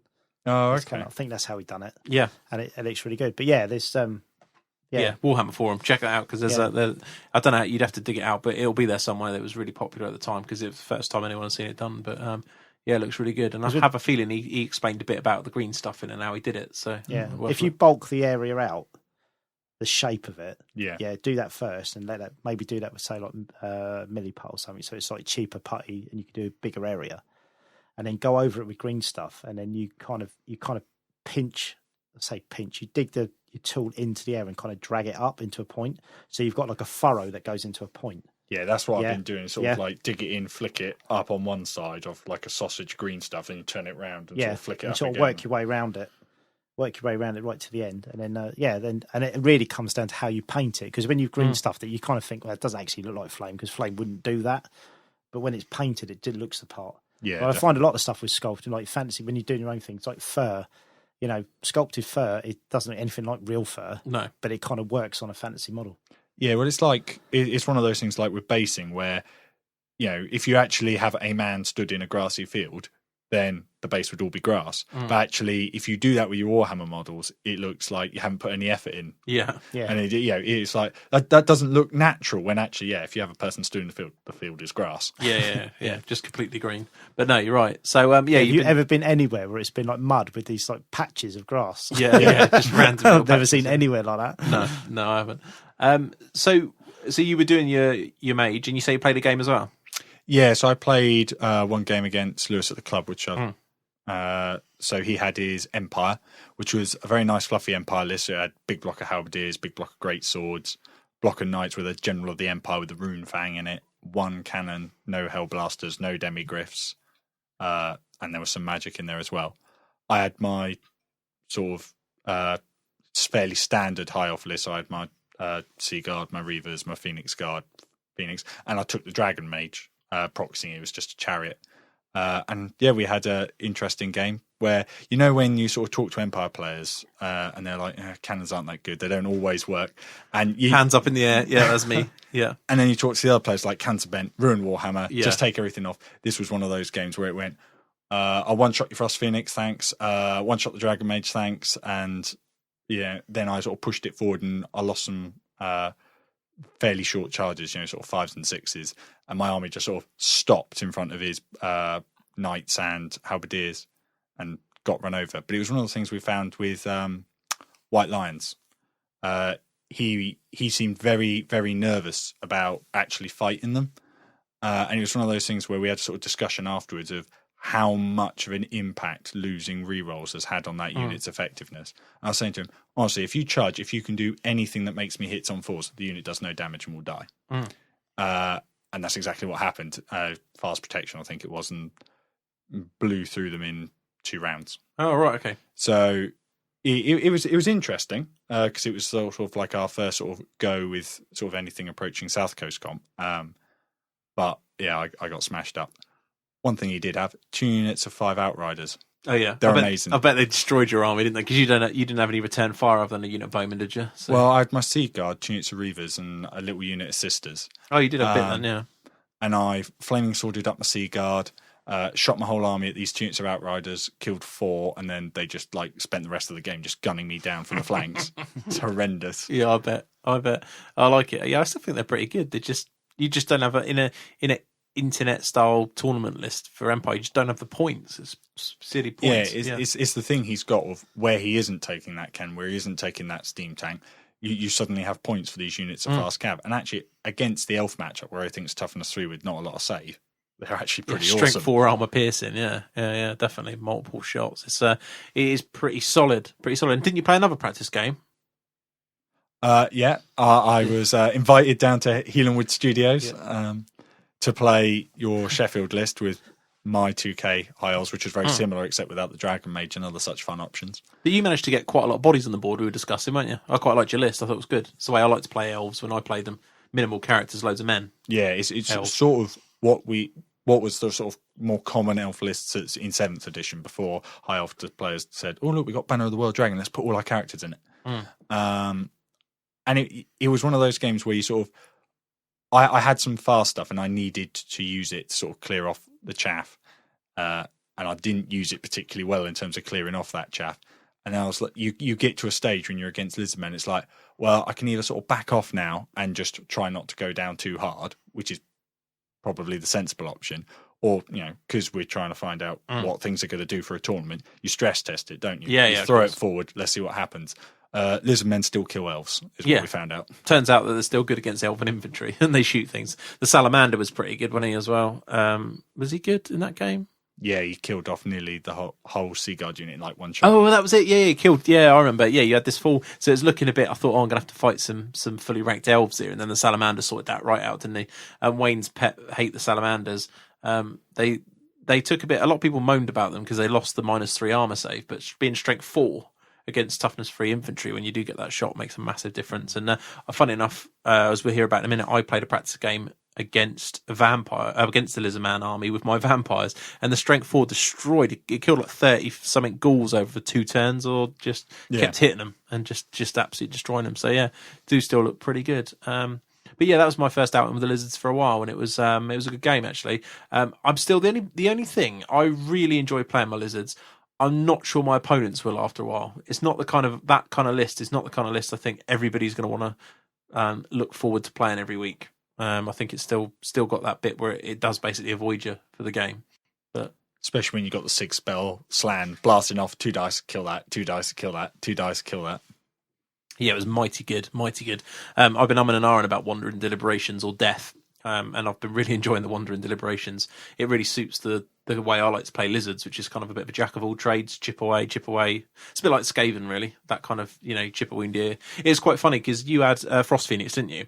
And at no point was I actually worried about it getting anywhere near me, because I thought I'd just keep just chucking away, and it survived, didn't it, loads, and then literally one turn it just fell to bits for you, and the ward saves failed you and everything failed you. And was it the Bastillodon that did 3 wounds to it or something? Yeah, firing the laser and just pew pew, blasting it off 40k style. Yeah, it was quite cool. This little, there's actually, anyone can see it on Twitter. Actually, if you look at the photos of, I played 3 games this week, and 2 of them were Lizardmen, and I think nearly all the pictures look the same.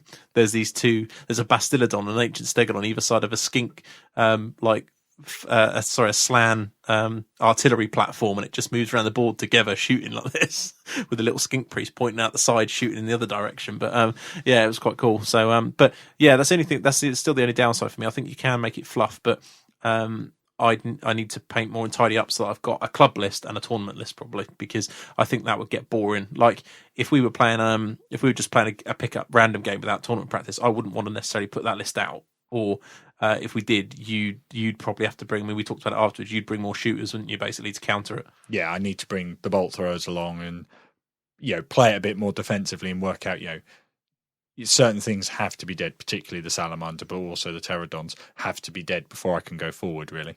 Yeah, there's a lot of I'll be interested to know my own thoughts basically of this after playing the tournament, but I see. So, for example, Raphael Harbinson, who's been doing well on the UK scene, went to the Masters with Lizardman. He hasn't got pterodons. I've seen some Jack Armstrong lists, I think, didn't have pterodons. I don't think anything's changed. I still think they're really important to the list, and I've been certainly found them massive in the couple of games I've played. So yeah, and I found with the armor save, and they're actually quite difficult to remove quickly with small arms fire, which generally is what elves use to clear chaff. So I definitely think, with the high elves being very popular and dark elves looking like they're going to be popular, I think warlocks are not warlocks. Warlocks I'd have in my dark elf list, but pterodons I'd definitely have in my lizardmen list. Yeah, I still liked them. The biggest change we felt in our game was the 5-up save, because I was using Jav skinks. Now they've got scaly skin back, so you get a 5-up save. So by the time you've got skirmish, long range, the possibility of cover, and I've got a 5-up save, you just did nothing to me, did you? In terms of shooting, just bounces off. Just didn't do anything. So and where you had death magic, you had no real magic missiles, and you didn't have the bolt throwers. But oddly, as we said, this is a good example, I suppose. If you were playing a warriors player, that list is fine, isn't it? You've got the death, you've got a lot of decent combat, but against me, it's a completely different thing. You need stuff to catch me and shoot me and stop me mucking about, basically. Yeah, and that's where I've played that matchup. I've gone back to the drawing board and going, right, so Dragon Print is actually probably not going to be useful. What can I fit in so that I do have something to deal with that matchup? No, I agree. The one thing we did talk about with bolt throwers, though, which is interesting, especially because you had a big army, is how hard it is to shoot unhindered on a board in 8th edition, because you've got a lot of terrain and a lot of models on the board. So it's actually quite hard to get uncovered shots quite often, isn't it? That was the only thing we were talking about. So the reduced points cost makes sense in that terms. I mean, I've played against Brian the Hobby Killer a few times with his bolt throws, and so many times he's on -3 at long range cover to shoot something that you just don't hit enough. But if something does rush you, you've got that. Or as you said, if you decided actually going forward is pointless, so I'll sit here, you can then shoot, can't you? You can. Yeah. You've got a plan B. Yeah, and it gives you the chance to force your opponent to react, because when you have got toughness 3 infantry, when you're trying to force your opponent, sometimes you just don't have the speed, even with elves, to actually make it happen. No. And the problem was, like, even if when you charge him in, I think did I give you a couple of skink units? But it doesn't take much, does it? A couple of standard shoots. By the time you got there, a lot of your units got just crumbled away, didn't they? In just random stuff. And I played a game against Warriors. Dan Thomas, who's been on the show, ran his Warriors list at me, and it was the same there. By the time he'd been shot a bit, magicked a bit repeatedly, he'd gone through dangerous terrain tests, the skinks had got lucky, took a wound off in combat or something, stuff just fell to bits by the time he got to me. And I love that kind of play. I don't know, I enjoy it. I think that's why I like the Skaven so much, because for me, that's how they play in that sort of way. And this was the same. But it was not a surprise, but it was pleasing still to see that the Lizards can still play that way, even in 8th edition. Yeah, and it's one of those things where, with Lizardmen, the game is a full 6-turn game. Because it looked like at one point that actually the elves are going to get across, they're going to pick up some stuff, and then that'll be it. Yeah, I mean, up to turn 5, you were winning, weren't you? You'd scored like 140 points, I'd scored none. Yeah. Then it all died. Then everything died in the space of like 2 turns, which, that's how it always is with Lizardmen. The chips until he suddenly reaches that critical tipping point where suddenly you go, I can have this, and then you can, actually fight a combat or 2. Yeah. It was good. I enjoyed it. As I say, I'm not sure it's that enjoyable on a repeated basis to play. But for you, but for me, it was rewarding, so that was good. I played you. I had a game of my vampires where I played against the Lizardman army. A new player down our club who's a listener as well, so that's good. Had a really good game there. It was his first game ever against vampires, so we spoke at the beginning of the game. I said, you know what everything does? He's like, yeah, roughly. And I said, look, the Terrorgeist, this is going to be your problem unless you kill it. And it did, it just destroyed him. He had a big unit of cavalry with 4 Saurus characters, and it got to scream 2 or 3 times, maybe even 4 by the time it charged it in the rear, but and it just screamed everything off, and that was a big win. Played the Warriors and you with the Lizards, so that was good. And I don't know if we ever covered it on the show because we had some of the others, but neither of you played this game, did you? You didn't play Triumph and Treachery with me. It was the other guys, wasn't it? But we had a Triumph and Treachery game down the club. Yeah, I didn't play. Yeah, that was funny. I worked out so many ways to aggravate Wayne that I really just want to play. But it would mean using the vampires. I'll tell you now, actually, because I'll tell you some of the things I thought that would be quite funny. Turning up with vampires, which I think are very good at Triumph and Treachery, because at low points, because it's 50. Anyone who hasn't seen it, you collect coins. You get, for each full 50 points, you get a coin. Well, you can field a lot of units under 45 points in a vampire army, like 3 spirit hosts and a lot of other bits. And I thought, oh well, when we play with Wayne, I wanted to turn up with congers of zombies, and you get to deploy in your deployment zone, but no one can deploy within 12 inches. And I worked out you could box in your whole deployment zone with 2 congers, so you have 1 conger down one side and 1 conger on the other, and it pushes everybody away from you. And then you could deploy your 45 point, like 32 point back units, 42 point screen of rubbish in between, death magic vampire, and just sit there and just aggravate you all day. Just sit there. Yeah. But so I do think it can be broken, basically. But he's just a hobby hero, isn't he? I thought I was bad when I was like, I'll just take 1 Frost Phoenix and it'll just be a laugh. You've taken it to another level, and I'm impressed by that. I'm just going to put a load of speed ups there and sit there. Yeah, it was just the way, and just watch you rage. It was the way, because I'd read the book, but only briefly. And Dan Thomas, who was playing to my right of me, deployed his warriors like right in my face, and I went to put a unit down, and they were like, "No, you can't put that there. It can't be within 12 inches." And it really, if someone pushes it right on the edge, it really pushes you back. And I was like, "So if you got to drop first, you could drop the conger literally like a box your corner off, and no one could deploy within 12 inches of you, and then you just screen it with rubbish behind them, and then just sit there." And it was quite an interesting game, because it did seem like everybody could pick up points. I mean, one guy was sitting in the corner, Mike was sitting in the corner with his ogre cannon, and maybe was it an Empire cannon detachment or allies, and he was picking up loads of points just shooting stuff off. I ended up winning because I managed to charge a lot of stuff, and some zombies and Vinny the Vargolf landed right on the objective in the last turn and managed to get a few more points for sitting on it. But yeah, cracking game, really good game. I'm looking forward to playing that again. Well, get Sheffield out of the way, and then definitely I want to play with you guys as well, so that'd be cool. Properly, I'm not going to turn up with the. As I say, I don't know if I want to. No, I won't turn up with that. But I was tempted just for. So when he turns out, he's put his army out, and he's got these, the conga line movement trays. Yeah, that's what I said. That's what 40 zombies. Oh, I was saying to Mike and James, to the guys I was playing with, I was like, that's what I'd do it. I think it's not the fact I conga, it's the fact I turn up with the trays and just lay them there. This was pre-planned. Wayne. I want you to know that. There you go, Wayne. Zombie. Yeah, be brilliant. But I don't know. I think there's a lot of fun to be had. But the way it works with the cards, I think people would soon destroy you in for 10 minutes with the way that goes. But one thing I did find as well is small. Where we had the game, the armies that had no psychology were really strong at the low level, because most people couldn't afford a battle standard. So the vampires were really strong, because I had, unintentionally, but I did have a lot of units that were under 50 points on the board. I had a large army because I went character light. And not being immune, and being immune to psych, a lot of the cards are like failed to make this rally or do this or do that, and it didn't bother the army. And who was the other one? And Chris Johnson was doing really well with his demons because it didn't bother the army. It was really, really bizarre. But yeah, massively enjoyed that. I know that I'm sure people who listen to podcasts at the minute can't get away from Triumph and Treachery, but I can't kind of give it a thumbs up enough. I really enjoyed it, and I'm not well renowned for my love of quirky random games, but it doesn't feel random.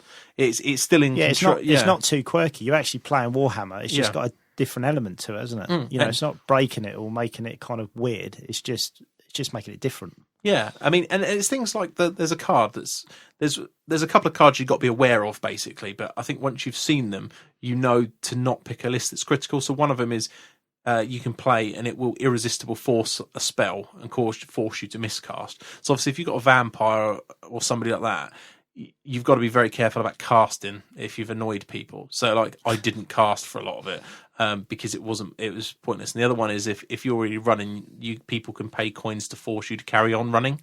But then if you're running in the first place, then you've already lost a combat or something. So don't lose the combat. It's those kind of things like that you can actually.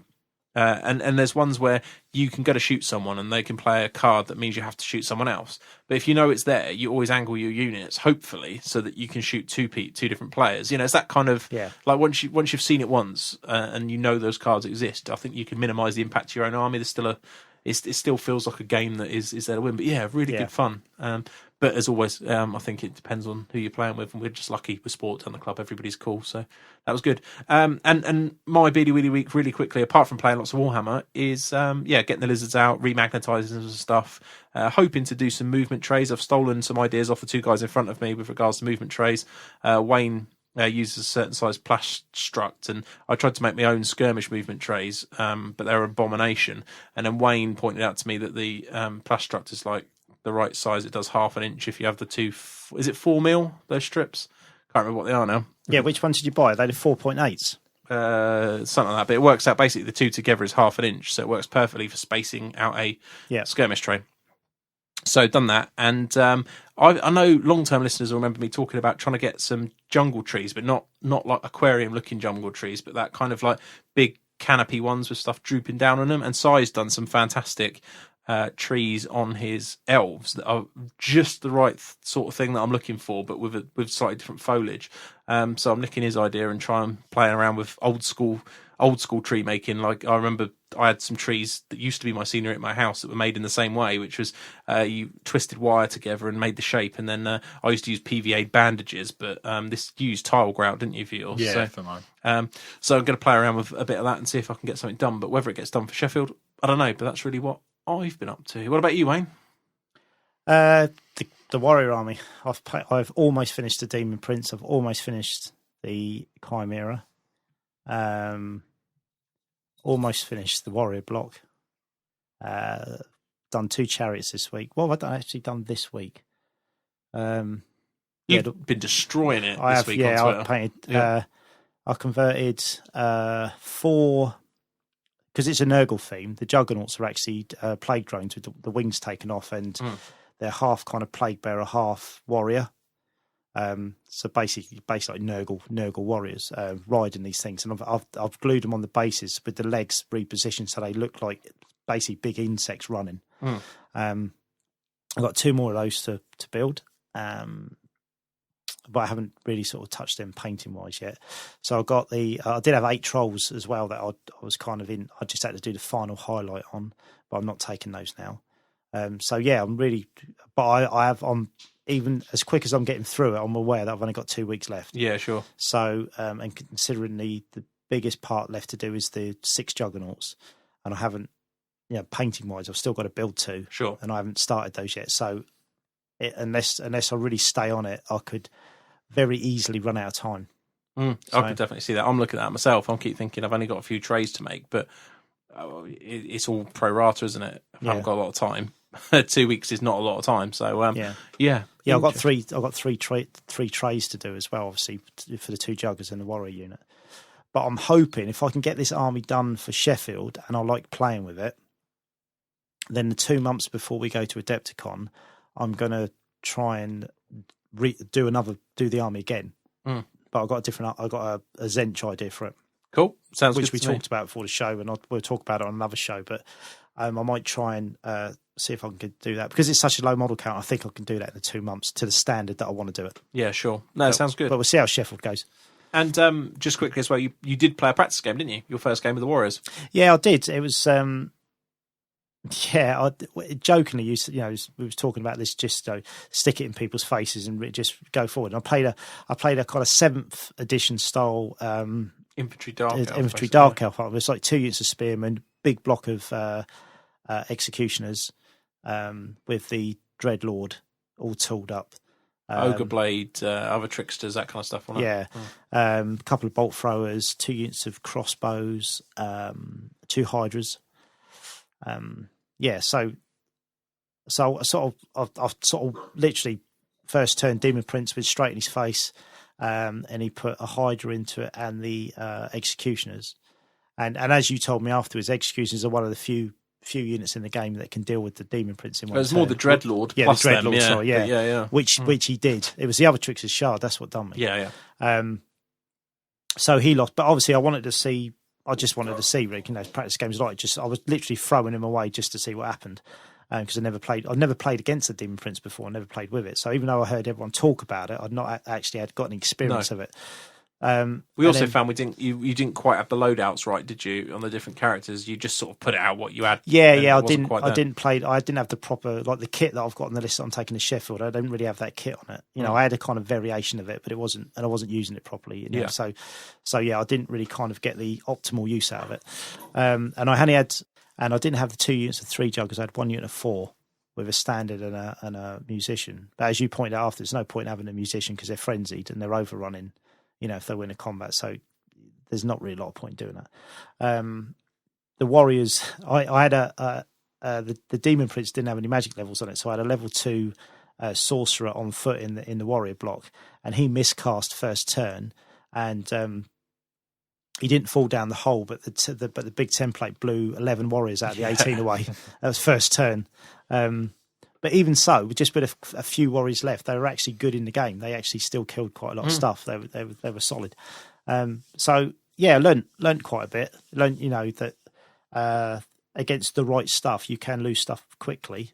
But it's just like anything, and it's just knowing what you can do and what you can't do. I think what was the eye opener for you, wasn't it, was that you threw the Demon Prince away. Well, you didn't throw him away. You made a mistake, didn't you? You forgot to challenge, and it killed him or whatever. But you still had, if you just had any sort of normal dice, you'd have had 4 Juggernauts and some trolls into the back of that execution. Yeah, I had 2 failed charges, didn't I? The trolls failed a 6 charge, and the Juggers failed a 7 charge. So. Yeah, if those both come off, I would have had the executioners in the rear with the juggernauts, and then the trolls would have been in the flank, just to add, just to make sure. Yeah, and the game would have been over then. Yeah. Obviously, just make points. a mess. Yeah, and I failed both, and I'd lost the Demon Prince, and I lost the BSB in the first turn as well. Oh yeah, you did. Bolt thrower, Bolt thrower took him out. Mind you, didn't have any kit on him at all, did you? No, not really. Not like the normal tournament build. Yeah. So he died pretty easy. So yeah, if I'd have made both those charges, the game would have been over. But the Demon Prince, the BSB died in his first turn, and I've failed both those charges. So it was a completely different game then. The Chimera was, that literally went into a unit of spearmen and just battered them. It just done the whole unit in one. Not killed every model, but enough to break them in one turn. And I forgot about the D3 extra attacks from the Fiend Tail. Because we were talking about that after the game, and I forgot all about those. So even without those attacks, it just done so much damage. I love the Chimera. I think it's awesome. So that was good. I just enjoyed being able to fight. I loved it being able to fight. Well. You know, and even when I was taking models off and I'd made mistakes and I knew I'd lost the game, I was just really happy playing and being actually able to kill stuff. So it was really cool. But I just need to. I mean, realistically, the next 2 weeks, if I can get 3 games in. Well, you might even be able to get 2 on the Friday at Sheffield. So, I think I'm playing Triumph and Treachery. I think I've sort of Steve Wren. Steve Wren asked me about playing Triumph and Treachery on Twitter. Where's my invite? Well, you can play if you want. Nah, I don't want it. You don't want to play because you want to get your practice games in. Don't give me all that. No. I'm taking a mick. But yeah. See, I might do that as well now because I might not play the Triumph and Treachery. I might just say to him, look, actually, I need to get a couple of practice games in. I fancied the Triumph Treachery on the Saturday night. There's bound to be people kicking around on the Saturday. That's a good idea, actually. You might just say to Steve about that and we'll have a game of that. Because maybe we'll get a bigger table and put more players on it. Yeah, because the bar's going to stay open really late. So I quite fancy a reasonable sized game with a load of some beers. It'd be awesome. So, that'd be cool. Yeah. Maybe do that then. Because we don't get we're always on, if we did that here, we'd be here all night when we'd have to be a Friday night, and because you'd be going to bed at 1-2 in the morning. Well, it's Saturday evening, you're there anyway. So exactly. Why not get a few beers in and make the most of it? Yeah. Triumph for Treachery, the new tournament game, I reckon. Yeah. So if I can get in, I mean, I've got Friday. Our wives are going out Friday night, aren't we? But we're obviously both looking after our kids, so we can't have a game. Yeah, Friday. It doesn't work. Yeah. So, but Friday I'm sort of free, but I'll maybe arrange a game for Friday night. So get some around. So if I can get a game in then, and then the following weekend, because it's like I never go to the club if it's just before a tournament. No, I'm not going. That's kind of I spend the evening with my wife. So I know I'm not going to get, and I'm working nights this Thursday, so I'm going to miss the club night this week. So it's kind of like my time to get games in is really limited at the moment. Yeah. So it's a bit of a struggle. Like you got 3 games in this week, didn't you? Yeah. It's just like I never get 3 games in. No, it's a weird one. Basically, my computer's broke. So my gaming night on a Friday where I play my brothers on the computer or World of Warcraft or whatever doesn't exist at the moment. So it's another night a week, basically, to be able to play Toy Soldiers. So, and then I had a last-minute game somewhere else. Worked out well in the end. But yeah, good. Okay. I think that's about it for us. So thanks everybody for joining us. Hope you've enjoyed the show. As usual, any comments on the show topic or anything further you want to discuss from here, post on our forum, www.heelanhammer.com/forum, or click on the forums tab. That'll get you there. You can email us direct, Dan at heelanhammer.com and Wayne at heelanhammer.com. You can tweet us at heelanhammer and at WayneKemp13. And if you really like the show, please leave us a review on iTunes. It helps us move up the chart and find prospective listeners. Near enough, finally, Saucy Section is a special section of our forum. You might hear us mention it. Additional shows go up there, plus the entire Heelanhammer archive back to show 1. It's got guides for magnetising your army, dip in, loads of other things that have been on there that are really core to a lot of the topics we talk about. It's just £18 a year, helps us support the show. It costs quite a bit to keep a podcast going, and we'd really appreciate your support with that, and at the same time get yourself a lot of extra content.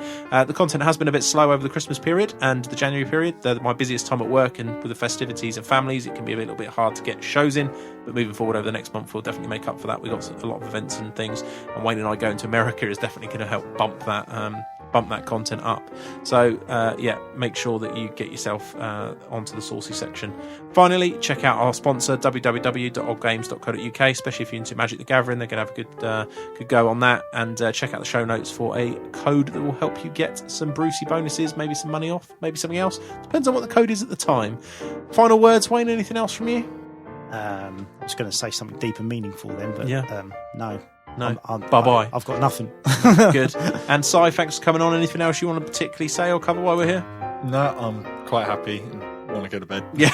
It's late, yeah. Yeah. Cool. Okay, people, thanks for joining us, and we'll see you again another time. See you Bye later. bye. Bye.